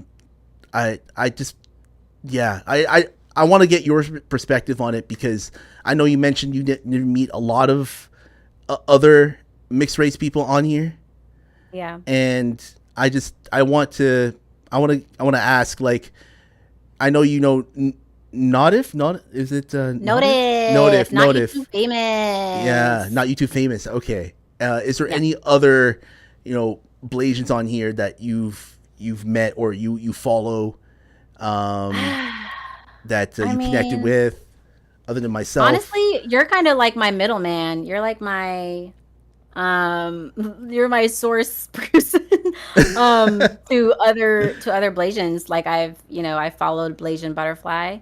Yeah. Blasian, I'm sure there's a whole bunch of other Blasian etc. people on the platform, but I mean I haven't actively sought them out, and I think because of your name, the way that you have Blasian first, like if someone was to look for a community of Blasians, like that's a perfect way to have your name pop up like as the first. And maybe that's how you found them. I didn't even think about that, to be honest. NovaLadee, you know what's funny? NovaLadee, and I don't know if I've told you this before, is a name I created when my father wanted me to play a Star Wars MMRO, whatever fucking G game is called, like one of those online, games, Oh, like an MMO? Sorry. Right? Sorry. MMP. The way you pronounce your name, by the way, Nova. Is NovaLadee? NovaLadee. It's NovaLadee. NovaLadee. NovaLadee. NovaLadee. Yeah, so it's Is funny it because, NovaLadee? Okay. It's NovaLadee, yeah. NovaLadee. But I go by NovaLadee because I didn't even think about Nova being an actual word, and then lady sounds like lady. So because that's what I was calling you the whole time. It's fine. I answer to everything. Same with my real name. I answer to anything and everything. Yeah. Nova is not my real government name. I hope people know that. I don't know. It doesn't matter. But yeah. I do not seek out, but I appreciate when you raid outs to other Blasians, and I can find them that way, and see if everything. Well, I mean, you rated out to some Blasians. Who was that lady? Nimbly? What's her name? The girl who does art. Yeah. Oh yeah. Yeah. But she has like fairy like a fairy aesthetic that I really liked, and I thought you rated out to her first. I didn't rate out to her. There's no way. No. I did not rate out to her. I was in your chat. I was in your stream, and then you rated out, and then she's like, "Oh, she's half Filipino." Yeah, half Filipino. Like very cozy. Yeah. Very cozy. Very cozy. I could never be that cozy because I'm too loud and chaotic. But it's fine. Like yeah. So that's a good point. But I don't look for creators. I don't know if other people do, but like the rating aspect of Twitch, I think is the best part of Twitch. Like finding other people, other people's communities from other like people you watch. I think is beautiful, and that's how I found other people. Otherwise, I consume white. To answer your question. No, but that's okay. Again, that's okay. That's okay. Yeah. Like it doesn't have to be. Okay, you consume. Doesn't have to be white. Doesn't have to be black. You just consume. Okay. I consume a lot of black people on Twitch. Actually, I consume Agent LS, King Taz. They're both black. So you know, I'm trying to be more diverse in my own personal life. As I'm growing older. So you know, baby steps. I mean, like, you know, consume because you enjoy their content. Don't consume because they're black. Not because I need to fill. It's like a checklist. I need to like you know like the diversity checklist. You know, that's how I feel like sometimes you gotta have a black person, you gotta have an Asian person, you gotta have a gay person, you gotta have this person, you gotta have that person. It's like who the fuck cares? Consume who you find is you enjoy, entertaining. All these things just happen to be that whatever category they are. I personally, it's weird. Life is weird. It's really fucking weird. Yeah. When you think about it that way. By the way, how's it going, The Flyest? I saw you coming in. When I go and search for people, obviously I go. Do you know the BLASIAN tag that I always put? Oh yeah, right. Yeah, right. I always put that tag. I always I always go to see what kind of blasians are streaming. I'm always trying to figure out, okay, this person is good and this person is there. I don't know about you, but do you watch a lot of like VTubers at all? No. No? Yeah, the only VTuber that I watch or like I'm really hardcore in is Jonaru, which watch out. He's coming on this podcast. But like Jonaru is a major one that I watch. Reese is another one. Lots of one I watch. But other than that, I'm not a big VTube watcher. And a lot of like Blasians do the VTube thing, and I'm going, I like to see your face. I prefer to see face. I prefer to see this is you. Okay? Yeah. With all this AI shit. Yeah, with all this, AI taking over and, voice changes and all that, you don't know if the person that you're speaking to is the actual person that's speaking. You don't know if they're a man or a woman. You don't know. You don't know if their VTube avatar is just a cover up. You don't know. You just don't know. I prefer seeing. Arctic's, he'll do his camera like most of the time, but then like every blue moon he'll have his sister, his half sister, yes. Foxanne. AI voice. Like I love that. Like if you have a character, but show your face, people, please. We need to have more relatability with like an actual what a face looks like. Yeah. AI shit. Please. Do you? My point is that I prefer face, and I'm trying to connect with other Blasians. And trying to get to know the personality, because just because you're Blasian doesn't mean I fuck with you. Being Blasian just allows me to like have something to relate to you. But if I find like your personality is kind of off, I don't follow every Blasian on this platform. I'm kind of like this person is kind of not fitting my vibe here, and I'm like. Yeah, I'm out. Like negative and talking shit like all the time, or have a weird kind of life perspective, life point of view. You gotta go. It doesn't matter whether we look alike or not, So I totally feel that. Sorry. That's all right. All right, Nova. Do you remember how we met? Do you remember how who followed who? I don't know how. How did we meet? How did we interact? Like, do you know? You know what? I think it was Taz. I think King Razmataz was streaming, and then he raided into your stream, and I'm pretty sure I followed like as soon as you did the welcome to the BLASIAN Titan, baby. I was like, oh, we're following. If he's loud, Yeah. if anyone's loud, I'm following. It's Yeah, like- yeah. So that's how I think we met. To be honest, I don't remember that. I don't remember. It was a long time ago. Yeah, It was like 2 years ago, if not oh more. really? I It's don't been know. 2 years. Oh my Yeah. god, it's been Yeah. it's been so long. It feels like a long time ago. Mhm. It's only been 2 years. So like your Twitch So there you go. life. Now said I've been following for 9 years. A year 1 and 9 months.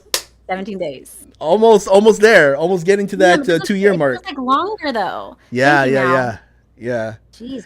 And yeah. Thank you, Taz, for doing that. By the way, I just wanted to ask also about Twitch life, about your experiences on this platform, because I know you follow a lot of other people. Like Maddie Pace is a big one. I always see you in there. I see you follow Arctic. I see like what is your experience on Twitch? Do you have any like negative experiences on Twitch? Did you have any bad like interactions where you argued with somebody? You know, someone got in your face, or not really got in your face, but like someone in the chat. Like keyboard warrior. Yeah, type keyboard warrior. Like you were like in a heated argument. Like what was like some of your bad moments? Like like some things that like your adversities that you faced on Twitch. I think I have, which I guess I can say like I'm blessed in that way, because then that way it hasn't tarnished, you know, me coming and staying on the platform to support people like you and support pretty much everyone in the chat. Like I said, like the community you've built here, I really and truly feel like because of how you present the stream, like all love and positivity, positive vibes only, like even though we talk about some crazy shit sometimes, like it's very respectful. And you don't see that I think if the creator is like, millions of followers and like thousands of people in the chat, it's probably harder to moderate and keep things, respectful with stray people coming in. But like, it's just really nice to be in a bubble and know when you come to your stream, like, it's going to be nothing but good vibes, smiles, positivity. And especially in the world we live in today, where there's not so much of that. It's just, we really need that. And I, again, want to thank you for that. So I haven't, it's either I don't gravitate towards communities that are negative, which makes sense because I'm looking for positivity in my life, or people who are positive and who are light and full of love. I haven't experienced anything bad. I haven't even experienced anything that's like a boundary was crossed. I don't know how and why, but I don't know. Just I haven't experienced that. So like no dick pics, no like no like no one's stalking, no like parasocial, like no one like Meow said boo. Hopefully respectful. I don't know. That's good to hear, because a lot of women, especially on Twitch, let's just be real, like they get a lot of a lot of weird shit thrown at them, if you know what I mean. It's just the internet, though. That's the internet, and that's why I'm saying it's kind of crazy that's happened. Because of course, I think Instagram's different, where DMs can get a little crazy. But I haven't even experienced that to that level there either. I don't know what it is. People ain't attracted to like that, BLASIAN. They're not up in my DMs trying to blind me with their dick pics or anything like that. So I'm good. I'm good on the online present space. Like I haven't experienced anything negative, thankfully. So. Oh, nice. That's good to hear. Because a lot of the time, it's Nova. If I was a female, oh my god, woo! Oh man, You'd be out here. I'd be out here. I'd be. Man, cheeks, titties, all that. I'd probably be like in the gym constantly working out. Hopefully, I know it. I'm just, I'm happy that I was born a male, but I gotta accept it. But yeah, Titan with the boobs out. Exactly. My titties would be Blasian out. T-Nation. Definitely 100%. Okay, so the Twitch life.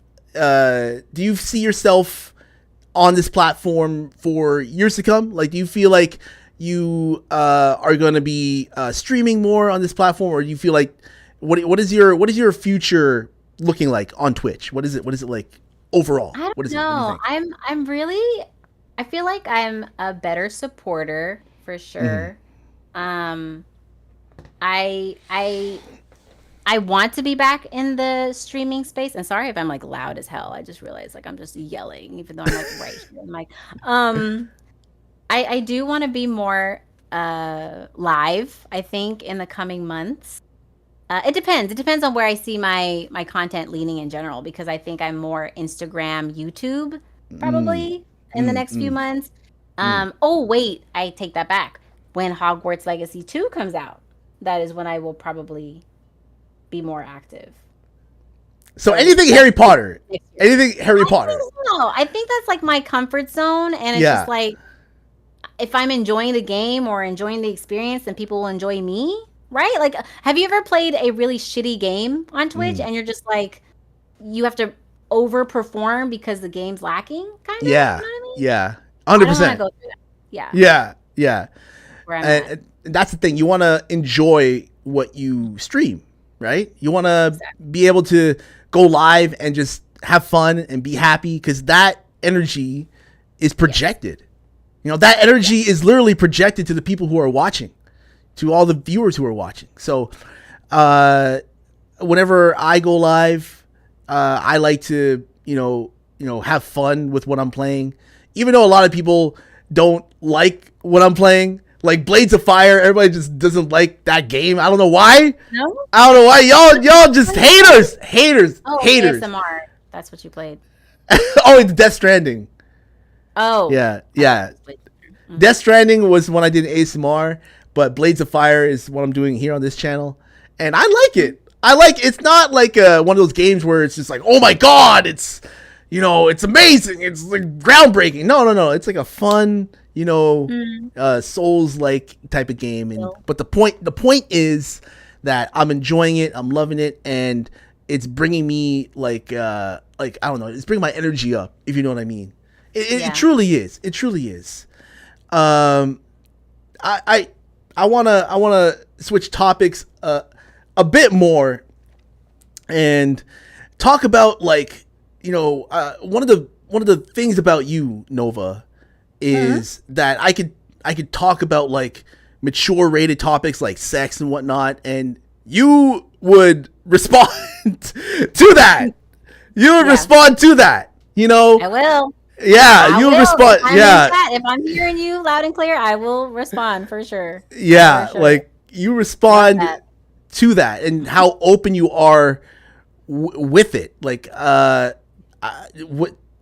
just wondering. Yes, it is.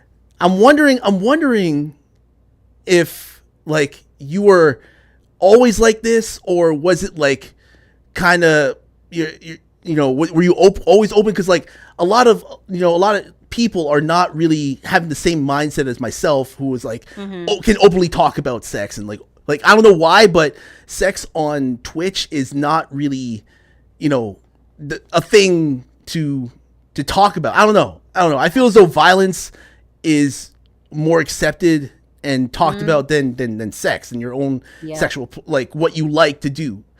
So that being said, growing up, was it were you always like, did you discover it, or like was it like always a thing, or like you got to a point now where you're like, oh, this is me, I was like, I was never like this before, but now like I'm free now, like I can talk about whatever, Well,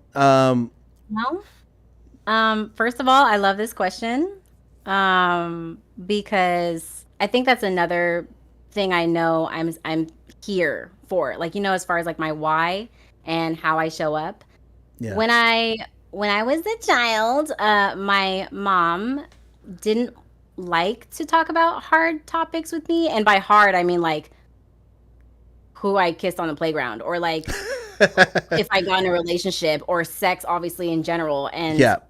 like any adult themes I could not talk to her about, even as a teenager. So I always either had to find out the hard way myself, or I'm in conversation with like my peers, and they're not as knowledgeable. So I would say I've always been like this, like ever since. I don't know how graphic I can be here. We can save it for we can save it for another podcast. But Okay, well, I plan on inviting you back. By the way, I plan on inviting you back, and we'll do like another separate Number 2. podcast just for podcast number 2, just on this topic, because I feel as though we can go for hours We'll have to on prepare it. the people. Yeah, for Yeah, sure. we gotta prep the people. This is just talking I wanna about. be appropriate. Yeah, but we want to be we want to be appropriate here. I'll just say before I went to college, I was like the go-to girl as far as like, oh my gosh, my boyfriend wants me to do such and such, so and so, and I'd be like, okay, and get like a hairbrush and like demonstrate. Like I would be that kind of girl for my friends, and like I was still young. I'll just say young. I'm not going to put an age to it, but because my mom, again, she wouldn't talk to me about these hard things, adult things that I probably should have been prepared to know, right? To know like what is good, what is bad, what I should say or stand up for myself for, versus like not knowing, Yeah. So Yeah. I think I'm also in a space, if I was to come back to creating content, is like being a voice, or even having answers for people if they have questions about sex. And that's why when you do bring up questions, like when you're streaming and in the chat, it's just like, oh yeah, no, I don't want. It's fine for people to have like a closed-minded view, or like a prudish view on some of the things you talk about here, Blasian. Yeah. But like I want to be the voice in the chats or in spaces I'm in to say like, no, that's normal. Like if we're talking about anal, that's normal. If we're talking about threesomes, that's normal. I don't want people to be like, oh my god, like ew. Like, okay, you it's fine for you to say ew, but I want other people who might be like on the fence about it to know like it's okay, it's normal. Hey, you know what? You do what you do. We can discuss this on another podcast, but I'm not hating. I'm not hating. I want people to know that that's just my personal thing. But whatever you like. Yeah, whatever you like, If you you're like. not into it, that's fine. But I just want to be the voice in your chat to be like, no, it's good. It's good time actually. And then if they have more questions, I'm saying in the chat, like and you've seen me like go off. I'll be like replying directly to that person, like, yeah, like do this first, clean up afterward. Like, you know what I mean? Like I want to be that almost like educational leaning voice when it comes to sex, because Like, we all do. Do you know like what's the American version of Sue Johansson? Ruth, Dr. Ruth. Do you know Dr. Ruth? Oh, the older woman. Yeah, the older woman. Yeah.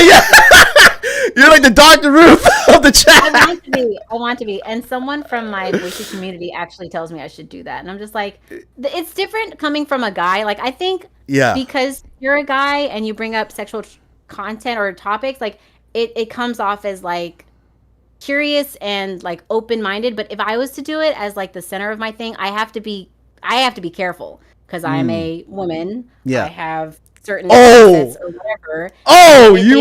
They might see it as like, oh, she just wants to talk about sex to entice, but it's like, no, it's like more educational. So that's probably why Ruth was an old white woman.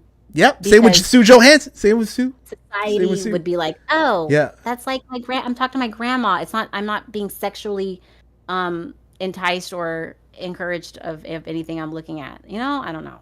And that's the thing. See, this is what I love about especially females like yourself and other females like Jen and Poison and Mari, like all these other females who are on my platform, who are in my chat. Shout outs to y'all, because we need a female voice, in here. And I'm always like looking to chat if there's like a question that comes up, like when it comes to sex and relationships. Like I'm always looking to chat. Okay, is Poison, is Nova in here? Poison in here? Like is Jen in here? Like who can Like who can answer this from a female perspective? You know, who can? We know where that's gonna go. Yeah, exactly. You know, and that's what I like. You know, that's what it's not like it's not closed. Too, yes. It's not like a. You see, my nephew, yeah, Samurai 9 knows about Sue. Like, you know, Sue was the Canadian version of Dr. Ruth. Okay, old? They're old. She was old. Okay. And she had like this show in the 90s, and it was on Sunday night. Oh my God! As a kid, I was like, whoa. You have to understand that my mom was religious. She was religious. Yeah. Like do you know who are the most horniest people? Religious people. Like Catholic. People, Catholic, Christian. Ruth, right? Sue yeah. Like Ruth. Sunday nights, actually, exactly. See, but here's the thing. Whenever she went on the show, Sue, I never watched a lot of Dr. Ruth, but I'm pretty sure they're like similar. But Sue, you can call in, ask anything.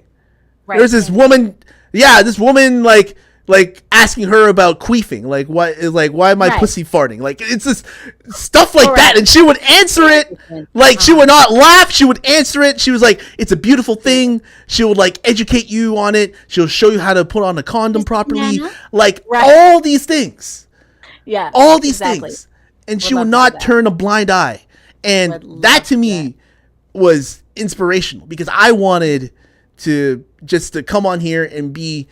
You know, obviously I'm going to be consensual. Like I don't want to talk about things that people are not like, they don't like or whatever. But you're like, you know, if I'm streaming it and I'm having it open to conversation, I'm not going to force you to answer the question. You know, I'm going to present the question, right? And if people want to answer it, people will answer it. Check out the vibes. Yeah, check out the vibes. It's okay. It's fine. I'm not going to be like, no, you got to answer this question. You got to answer this right now. And it's like, no. What are your thoughts? What's your opinion? Yeah, what are your thoughts? What's your thoughts and opinions? Yeah, it's no. Present the question. If people want to answer it, they want to answer it. If you want to just give out your thoughts on it, yeah, you know. And they will because they're behind a keyboard and they're like safe in this community. I think that's another reason why they're open to talking about it. So yeah, and it's just shit I like to talk about. I like to talk about sex. I like to talk about video games. I like to talk about life. I like to talk about positivity.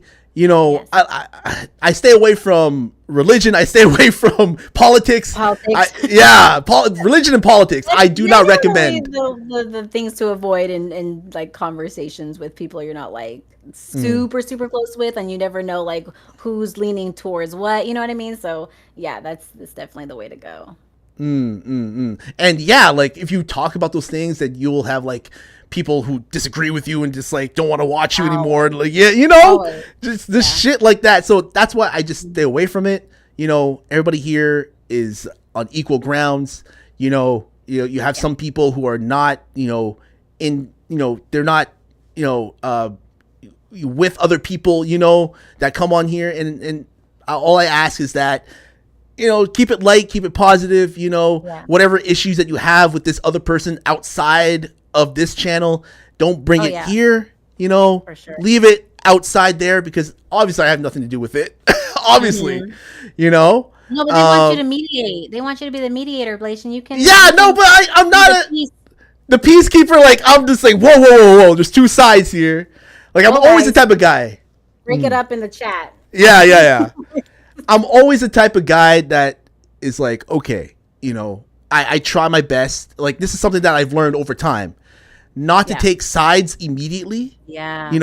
Like, how are you with being biased? Like, if you had a child, right? If you had a kid and your kid was like, mommy, this person beat me up, or this person did something to me, your first thought would be like, who is this person? Who is he? Sure, Who are they? Yeah, you're protecting them, right? And then you go to confront the other child and the parent is like, well, my child said they beat my child.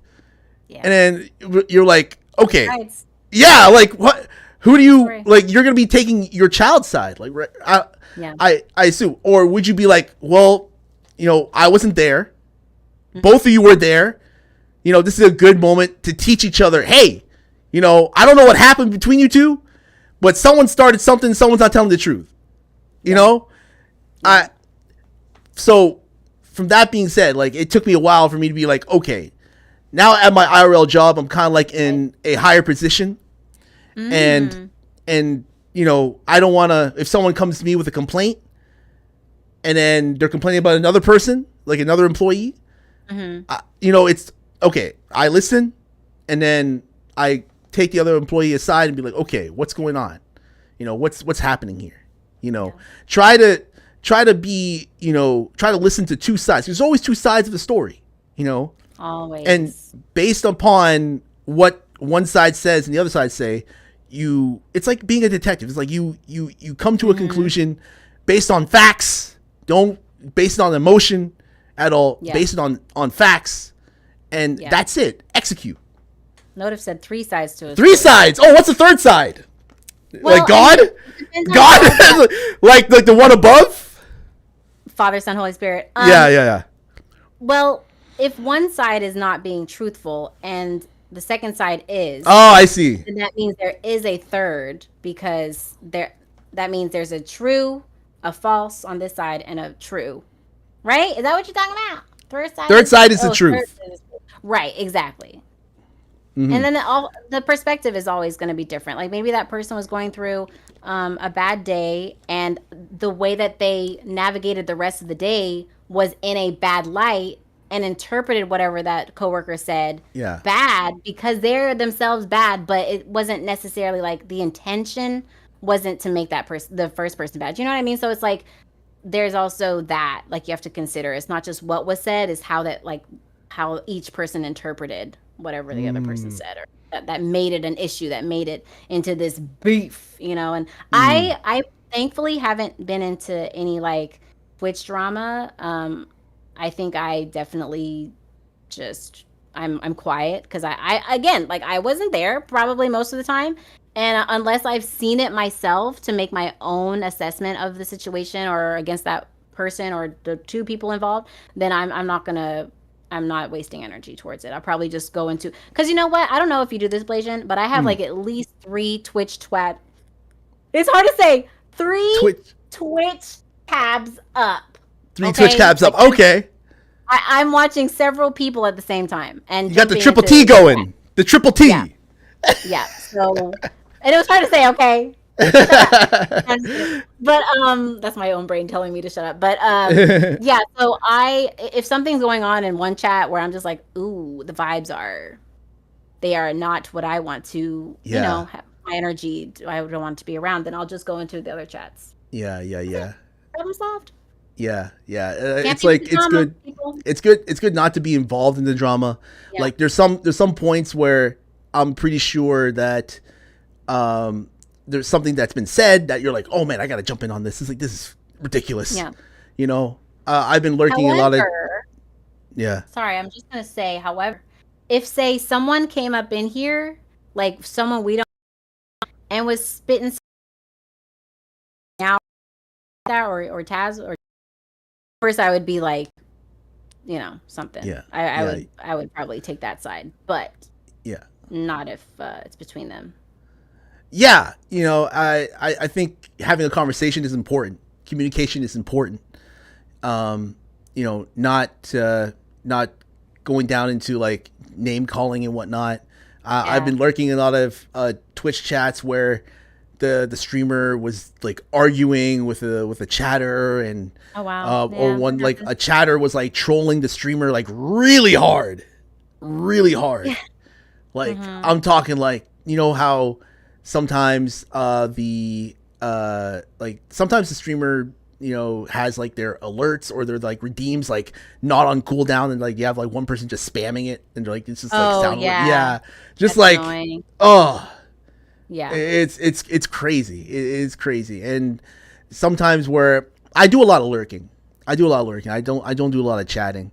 I want to ask, what are your big pet peeves when it comes to Twitch? Like, when you lurk, do you become offended if somebody says, "Hey, Nova, thank you for being here. Thank you for like lurking in the shadows," even though you didn't say anything in the chat? Oh, Like like like how do you feel I about don't think that? that's happened. You know what I'll do is every time I pop on to someone's stream, like let's say I was working and I see you in the morning pop on, I'm Yeah. always gonna go in the chat and say, hey, I'm working, so I'll be lurking. Like I just always Yeah. announce myself that I'm lurking Yeah. anyway, and Yeah. But then if they you're know just like I'm not gonna be don't say distracted. anything. If you don't say Yeah, anything and they're like all I hear is I don't. like I'm lurking and then all I hear is my name. I was like, "What? Who's saying my Oh name?" yeah, And I'm like going, I don't know, like I don't that's you guys. respond, but I don't know. I just don't like whenever like right now. I don't know who's in here. I don't have Yeah, the viewer count turned on. yeah. I don't know how many people are watching. I don't care. I'm just focusing on you and whoever's in the chat. That's it. Like That's that's the way all to I'm do it. focusing on. Yeah, Yes. that's all I'm focusing on. You know, the content. Mhm. I never have like Jen said the lurker. viewer, like whoever's in here, like I never have that pulled up. I never do. I never am like one of those people. And I don't know. That's like a big pet peeve for me because like a lot of people on Twitch, the numbers, they're like controlled by it. You know, Yeah. they're controlled by like their, what do you call it, their CCV or whatever, their concurrent viewers Oh, or see, I don't even know whatever. these. Yeah, Yeah, I don't like look into any of that. they're Even on they're they're Instagram. Yeah. yeah, like they're concerned, like they announce like how many people are in here. Like the numbers to me don't really mean anything. Like you can have a big follower account and still have like no one watch you. You know, like it's the people that come back and they're like they think about you even though they're like when you're not live, or like when is he going live again? You know, Yeah. that to me, I prefer quality over Mm-hmm. quantity, if you know what I mean. For You sure. know, I'd Yeah. rather have like a good solid like 10 or 5 people in here Mm-hmm. versus 100 people, and like I don't know, like most of them are You just feel trolling or disconnected, I yeah, think, from like 100, especially if they're not even like talking or they're just like on a whole different subject than you are because they don't like quote unquote care about what you're saying because they mm, just are there. Yeah, I totally agree. I would definitely yeah, prefer yeah, like quality over I don't mind quantity. lurkers. I don't mind if people lurk and if people like are just in the background enjoying the stream. That's cool. That's fine. But I'm not gonna go into like to the list and be like, oh, thank you, this person, that person, this person is lurking, or like it'll be kind of Yeah, weird. just throwing Like, them out. yeah, like have you ever got a DM Thanks for saying that like, alert. yeah, like someone like DM me saying thank you for lurking or thank you for watching or something. Mm, And I'm like, how do you know I mm. was watching? Like you're watching the chat. Like it was weird. It's just weird. Oh, Just little things yeah. like that on this platform that I experienced that it's just like, why do that? You know? Yeah, I And don't know.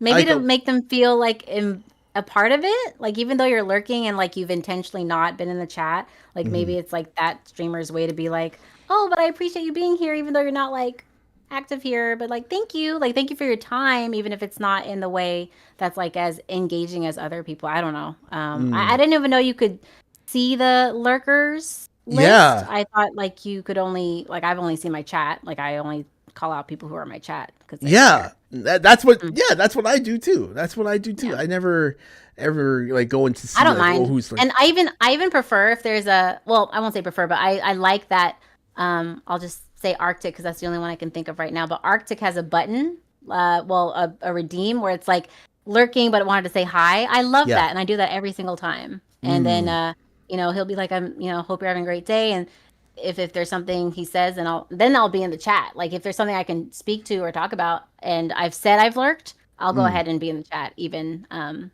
if there's something I can talk about. Mm. Mm. Mm. What are some I can sneak myself of in. what are some of the things that you find on Twitch that really helped you in your life?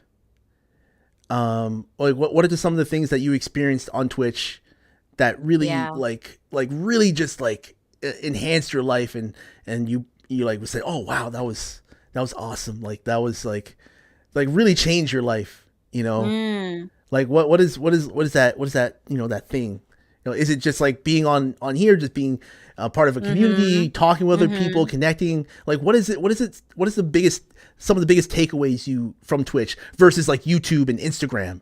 Like why is Yeah. That like is weird how it's different. yeah, Very like what are the weird. major like things that you experience on here that you can't experience on YouTube and Instagram? Like what I like know what's exactly. I know exactly. yeah.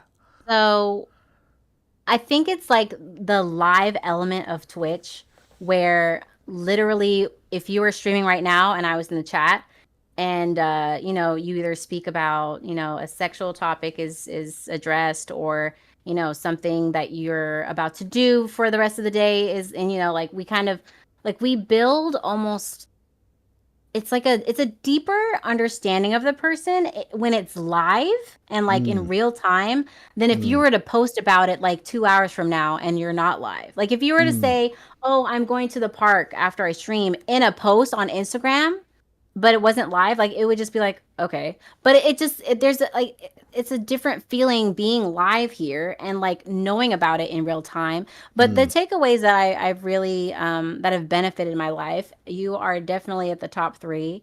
Again, like the Aw. positivity that you exude effortlessly and consistently is inspiring as well as like motivating. And it like a lot of us I think like we'll have our like dark moments or there's like a bad week like a Monday, Jesus, ugh, Monday's here again, but Yeah, yeah. that like that kind of mentality. But like when if you were to pop on and then you have like this, hey, it's a great day, I'm feeling great, how are you, awesome, like that really like high energy, like you have no idea how much that can change someone's like life in that moment of having a bad day. Mm, And then that can extend to the rest of the week even, like just having mhm, that mhm. energy in front of you, like your energy.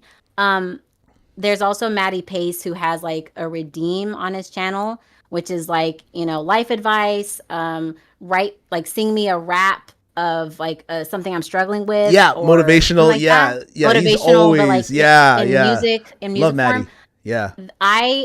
I've literally sat right here and have sobbed in front of my screen just from like getting that positive like encouragement and that the motivational like music he makes and just like motivational speeches in general. Like I've sat here and like cried my eyes out from just being so Mm, overwhelmed with like almost like faith is restored, mhm, like and that so I think sometimes we go through phases where we really don't believe in anything, let alone ourselves. So just having someone, even if they're not speaking to you personally mm, directly, just hearing like the words, the affirmations is mm, what people need. People need more of, mm, especially in today's day and age. So mhm, mhm. again, want to thank you for that. And yeah, I think that's the takeaways that have really changed my life. There was like last year prior to April and then the whole year prior to that, I was unemployed. Like I didn't have a job for a whole 9 months. Oh wow, I And didn't guess know what I that. was doing? Wow. Yeah, I was unemployed for it felt like close to a year. It felt closer Yeah. to like me. But every week I was unemployed, I just like my morale was going down, like my self-esteem was going down, like everything about my life and about myself, I was just like questioning. So just having these spaces and the people with the energy to lift others is what was really needed in that time.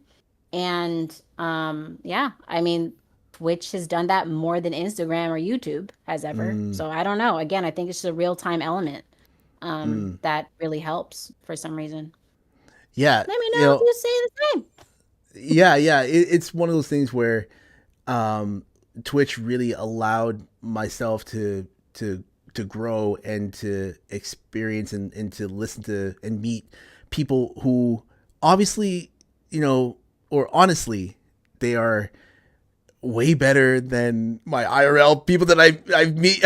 you Oh, know, right, like exactly. I don't know if you Same. agree here, but like the people on Twitch are like just it's way better Mhm. than your IRL people that you have. I don't know if you have a lot of IRL like friends that are as interesting as the people on Twitch, but I I do don't not. actually. I do I not. do I not. do not. Like my Well, I'll IRL say I don't have a friends. lot of IRL friends, period. Like Yeah. literally, I work from home Mm, and I am home. Like I am just home all the time. And then of course I have my husband, but we don't like have a friends group here, and we're definitely working on that this year, and just kind of branching out into different communities like IRL, whether it's like the acro yoga space. I definitely want to get back into that, or even I started drawing again because I've always been like sort of like an artist, but not like a sealed stamp of approval artist kind of person. I've just like drawn, Okay. So I'm trying to do like when people get naked and like their life nude models. So I draw them.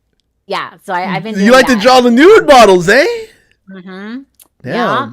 Yeah. It's nice. Yeah. It's fun. So I think in those spaces I'll be able to maybe form IRL friends. But kind of like what you said earlier is it's not meow saying stream that. Kind of what you said earlier is like you can't just call up a Blasian and like go to coffee or something. Like IRL. I don't have that either. I don't have that at all. So, but the friends that I do have, they are very special and amazing, but they're long distance friends. Right, so, right. the people in chats are super amazing. Yeah, the community. It's a different vibe on here versus IRL. 100%. Like I just like I'm very happy and very, like I said before, very like so relieved that there is like people on this platform that you can connect with, and you can like do like something like this with, and have a conversation about, an open conversation about it, and meeting other mixed people. Would you agree that your IRL friends are not as supportive as like literal strangers on the internet? Is that your experience? I think my IRL, like my coworkers are my coworkers are very, very supportive. They like to support me, but IRL friends, I don't know, man. I don't know. Other than like coworkers, family, but not really friends. Like all the, like, as you grow up, your friends group, it just dissipates. Like the friends that you had, like the friends that I had in college, like we are just like, in different, they have kids now. Like I'm 36, so like a lot of the people around my age have kids. I'm almost 42. I'm almost 42. Yeah. Mm-hmm. You do not look like you're 40. Why? I'm gonna pretend. I'm gonna pretend you didn't say that. I'm going to fucking pretend you didn't say that. Okay. I'm still closer to 30 right now than I am to 40, but technically I'm almost 40. I'm gonna say that you were like 30. 31, 30 at least. Okay, we'll just go with that. We'll say that. Just go with that. We'll say that. Oh yeah, of course. But Jen was a coworker, meow. Okay. I'm just saying like my coworkers, my family, but my like closest friends, especially when you knew them from before, you just don't. You're not, you're just somewhere else. Like they're just doing other things, And when you bring up Twitch, what's the first thing they bring up? Every single time, Nova. Every single time you bring up Twitch, you say like, yeah, I stream on Twitch or YouTube. Or what's the first fucking thing they bring up? What's the first question they ask? What's the first question? What do you think? Oh, what are you asking me? What I think people ask? Like if you tell me like we just met. Or like maybe we're like friends, or like I don't know anything about this Twitch or YouTube or whatever. Maybe like kind of casually, if you tell me that, hey Blasian, I do YouTube and I do Twitch, Instagram, and I'm like, oh really? And what comes up after what do you think is the question that people ask you when you mention that you do Twitch streaming? What do you think? What do you think? What's the question? What is it? Like, what is Twitch might be one of the questions. What do you do on it might be another question. What are they asking you? How much money you're making? They literally ask you how much money do you make? That's true. How much money do you make on YouTube? How much money are you making? Do you make money? It all comes back to that. Since you're spending so much time on this platform, how much money do you make? Yeah. And I feel uncomfortable like telling people how much money I make. I probably like showed like maybe a couple of people like how much my Twitch payout at my job, but that's about it. Like I don't want to like spread that. I don't want to like show. Yeah, I don't want to like show everybody. You know, I keep it to myself. I keep how much I get paid myself. I don't even tell my wife how much I get paid. You know, I don't even care how much she gets paid. We're both getting money. All of it in my husband's face whenever I get like a $50. I think that's even the lowest payout check you can get from Twitch. I'm like, man,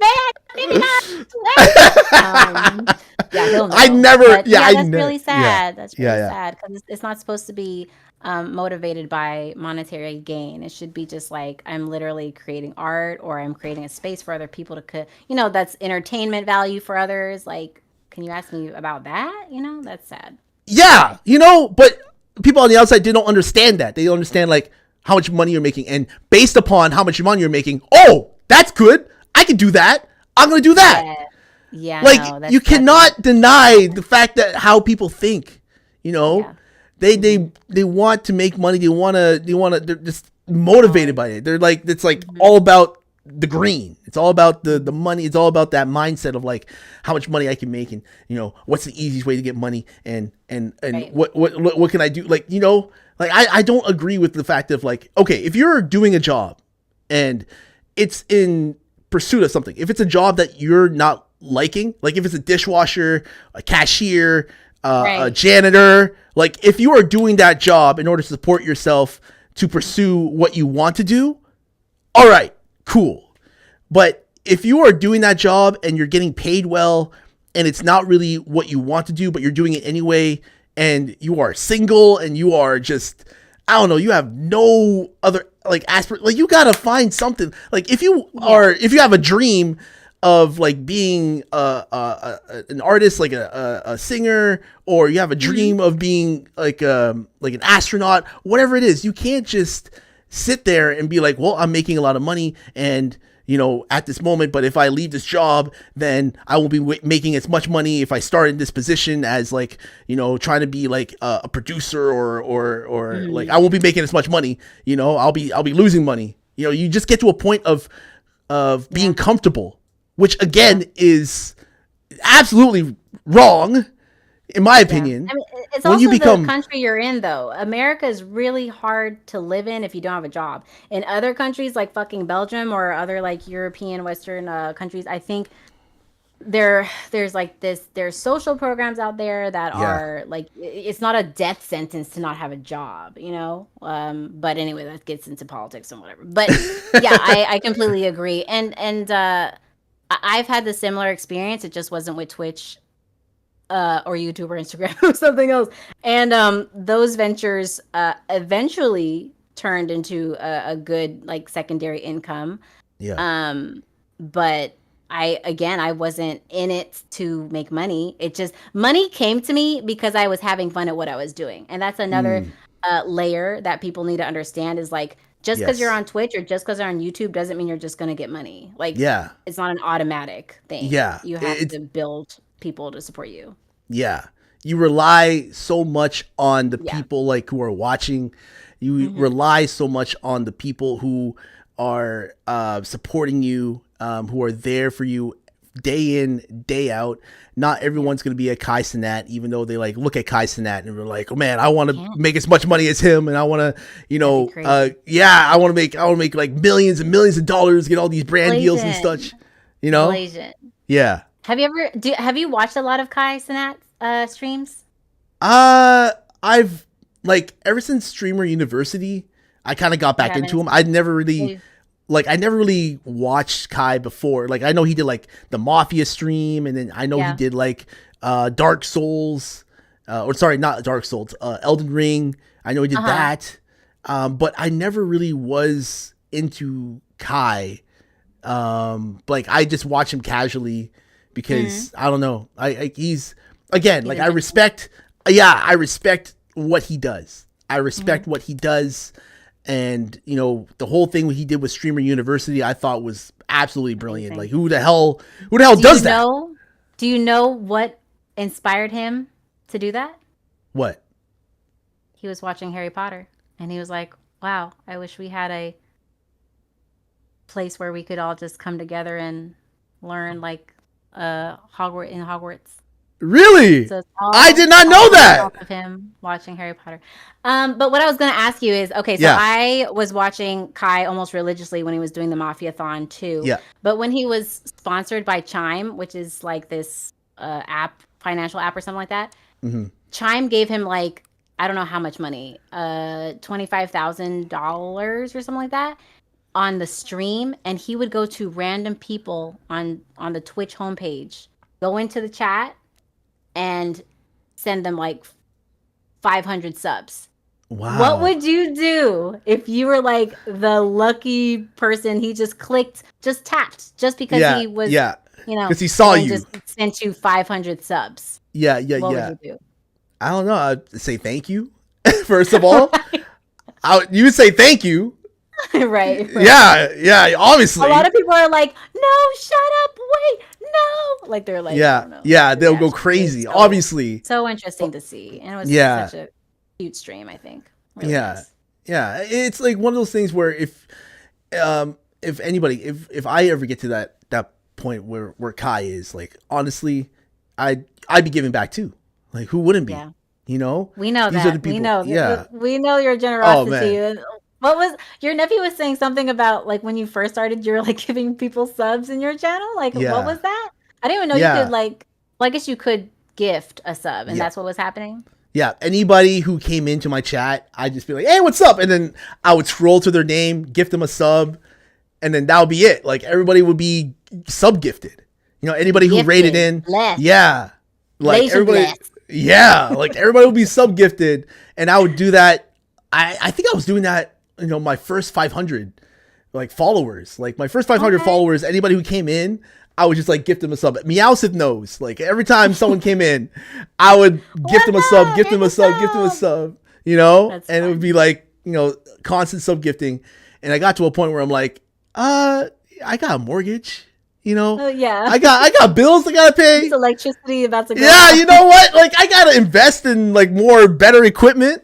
Yeah. You know, so I decided just to stop sub gifting people that are coming in, and I don't know, and like I was never really about like getting money at the beginning. I was just happy that people would come in and watch the stream. That's it.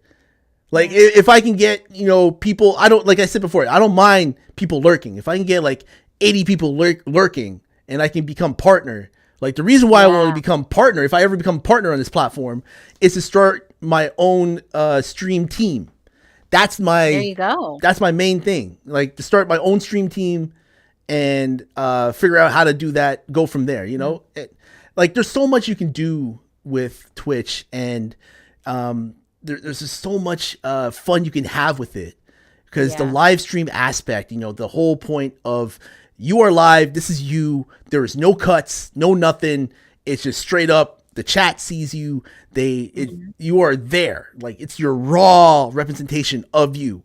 You can't fake it like you can do on Instagram, you can't edit it like you do on YouTube, you can't do any of that, you know? It's literally live right here, right now, this is you and how you present yourself, and it's just, that's what I love about this platform.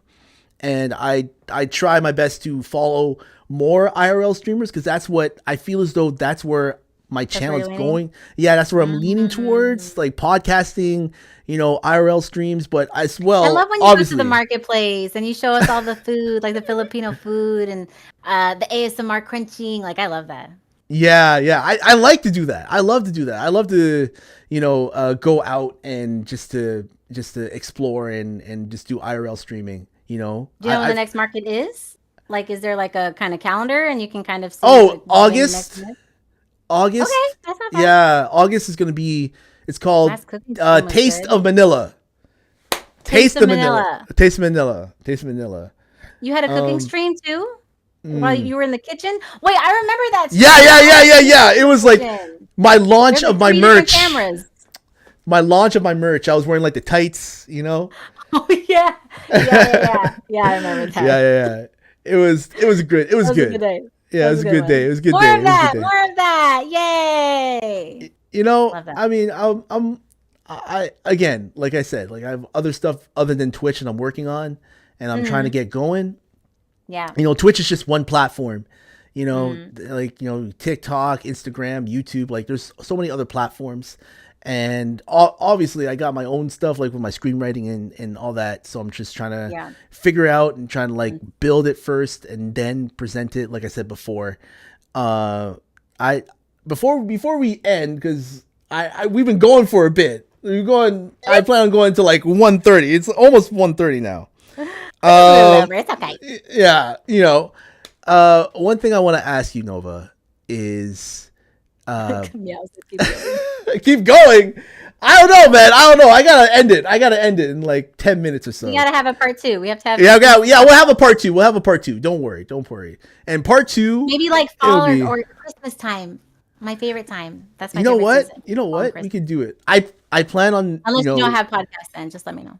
Well, like the thing is that I plan on taking my time with this podcast and try my best to be able to make sure that every single time I go live, I have someone there to talk to. Like, I like this. This. Yeah. Yeah. I like this. I like this, type of content because it allows me to talk to a person, allows me to interact on a personal level. And, with you, Nova, it was one of those things where I was like, okay, who's my first guest that I want? And I'm like, Nova. Like, I always wanted to go live with you, and I learned so much about. I didn't know you were adopted. I didn't know that you were your parents are from Madagascar.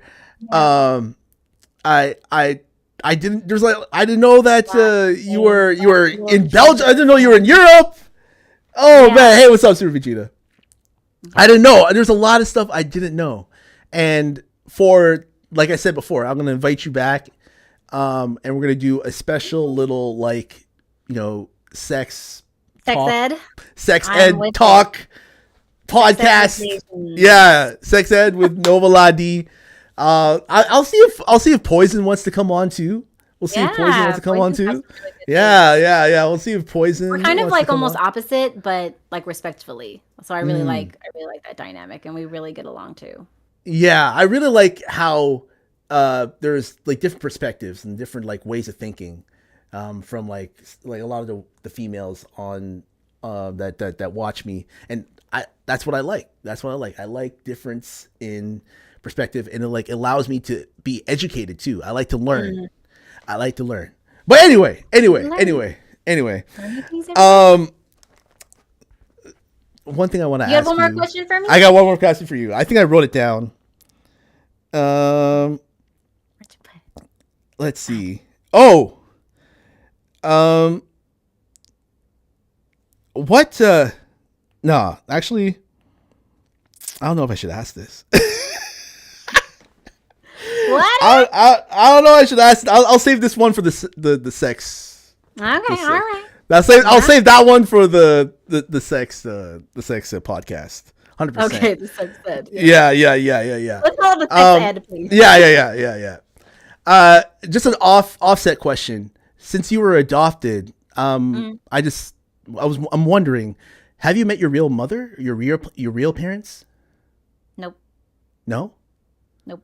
I only found out her name a couple years ago, and I've only seen a picture of her a couple years ago. So even though I found out I was adopted at 15, I still didn't know her story until I was like 32. Oh my God. Yeah. So it's kind of I've definitely processed it all. I've gone through all of like the phases of what that means and like the struggle behind it all. But I think I'm finally at a phase where I'm just like, I'm just so happy to be like alive and in a first world country, because Madagascar I think it's still in a civil war, if I'm not mistaken. So like there's that. I'm sorry if you can hear me, dog. Excuse me. Thank you so much. Oh my God. So yeah, no, it's something I've been also looking for or at least I'll say in the past, it's something I've looked for, like having the whole like, oh, I should go to Madagascar and find my family, find my mom. But I think there's what people need to understand about people who are adopted is, especially if you don't know anyone else in like your real life or IRL that who's adopted who could tell things like this to you. But Yeah. there's a reason why I was adopted, and those reasons could be like there could be resentful feelings if I was to pop back up in her life. So there's like all of these scenarios I've had to I like see. go through instead Yeah, of yeah, having yeah. that like, oh, it's I won't say it's selfish for me to like say I want to meet my birth mom, but there is like layers there that I have to be there's like I have to be aware of, because like she's her own person. She's made decisions in her life. Like, Yeah. you know what I mean? Like my mom is not just this like object I can be like, I want this. I want this kind of relationship with her, and I'm owed that. So I've had to, I'm probably never going to meet her. Like whether she's, because of poverty and she's passed away, don't know. Whether she's like literally just untraceable because Madagascar is a third world country and there's like probably not great infrastructure, documentation, and all that kind of stuff. So is it really worth what I'm saying? Like, my point is it worth me hiring a personal detective, like who specializes in adoption, like reconnection stuff, just for her to like have potentially really bad feelings of seeing my face? Because when I tell you, when I saw her picture, Blasian, I look exactly like her. So I feel like if we were to ever meet, she would know who I am. Yeah. I wouldn't have to say a thing. We look exactly the same. Like she never tried to contact you or anything? No. It was a closed adoption. So that means Wow. like you can't have contact with the child until they're 18, and then past 18, wow. like, that's just not happening, I don't think. Like she moved on basically. So yeah, I think I'm settled in the fact that I won't meet her, and I just kind of like I'm grateful. Like I think of her like, Mother's Day. I'm like, thank you for adopting. Thank you for putting me up for adoption. I wouldn't be right here with 3 monitors in front of me, with a loving husband, 2 dogs in a townhome. Like I wouldn't have any of this if she hadn't decided to be, whether it was selfless or selfish, right? Because there's different reasons why someone would put their child up for adoption. But the fact is she did, and I wouldn't be right here talking to you if she didn't. That's interesting because you don't know, based upon my life as well, like if I was born in Trinidad or if I was born in the Philippines, would I be here? Would I be on Twitch? Would I be talking to you? Would I, like, you don't know. If my father was still alive, would I be doing this? Like, where would I be? At the end of the day, you can wonder all you like to. You could picture this thing of what ifs. You can ask what ifs. You can ask all these questions. But at the end of the day, you are never going to get the answer. You are never going to get the answer, because all that you went through, all that adversity that you've gone through is what made you the person that you are right here, right now. Everything you've gone through. And all you can do is look towards the future. And that's it. At the end of the day, that's all. That's it. And I want to thank you, Nova, for doing this from the bottom of my heart. I want to thank you for sitting here for what, like 3 hours almost? Almost 3 hours. 3 hours of, just talking good vibes and Definitely. And it's we're natural definitely for us, I think. So it was really fun. Yeah, it's just natural because, I've seen you in my chat and like you're very easy to talk to. It's not like you're very hard to talk to. It's not like you're very difficult to talk to. So thank you from the bottom of my heart for doing this. And, we're going to do another one like this again, definitely. Because there's 10 episodes, everybody. There's 10 episodes of Blasian Titan Nation podcast. So I got to fill those 10. That's my promise. And that's what I want to do. At least like 10 per year for now. And then once I become a little bit more, I have a little bit more free time, I can do like a little bit more than 10 in a season. But SpongeBra, Oh my God! Hey, thank you, Thank SpongeBob. you. Another female, Thank another you. female up in here. She's great. She's amazing too. But yeah, no, thank you very much, Nova. Again, I want to ask if you have anybody you want to raid out to. Oh, Let me know. I don't Let me know.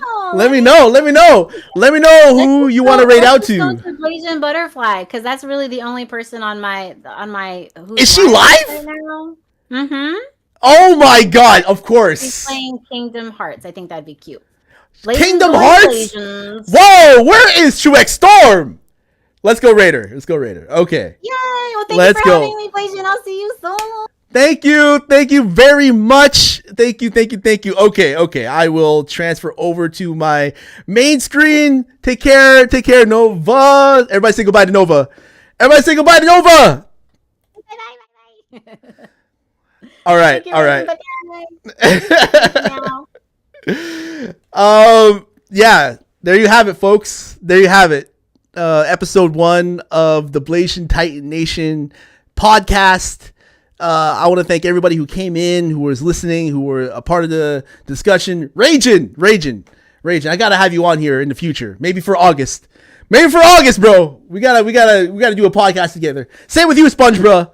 We gotta do a podcast. You know, thank you very much, everyone who was watching, lurking, wherever. We're gonna go over to BLASIAN Butterfly. I'm gonna go raid over to her, because she's playing some Kingdom Hearts.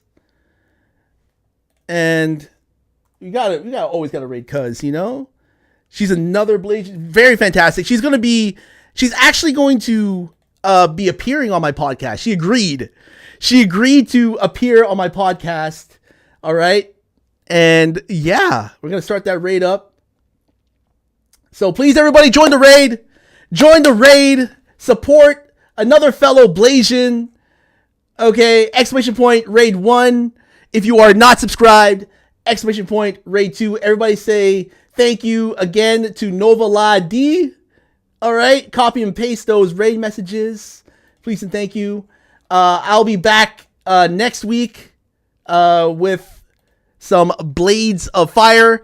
I'm gonna be doing another stream with True X, and hopefully I can do a podcast like this with Nerio. Nerio is going to be my next guest that I want on here. After that, it'll be BLASIAN Butterfly, and I think after that, it'll be Jonaru. Okay? All right, everybody. Take care. Have a good one. Say hi to Cuz, a.k.a. BLASIAN Butterfly. She's playing some Kingdom Hearts, so go say hi, please, and thank you. And again, always spread that love and positivity, baby, and happy 4th of July to all my American peeps, okay? Take care. Have a good one.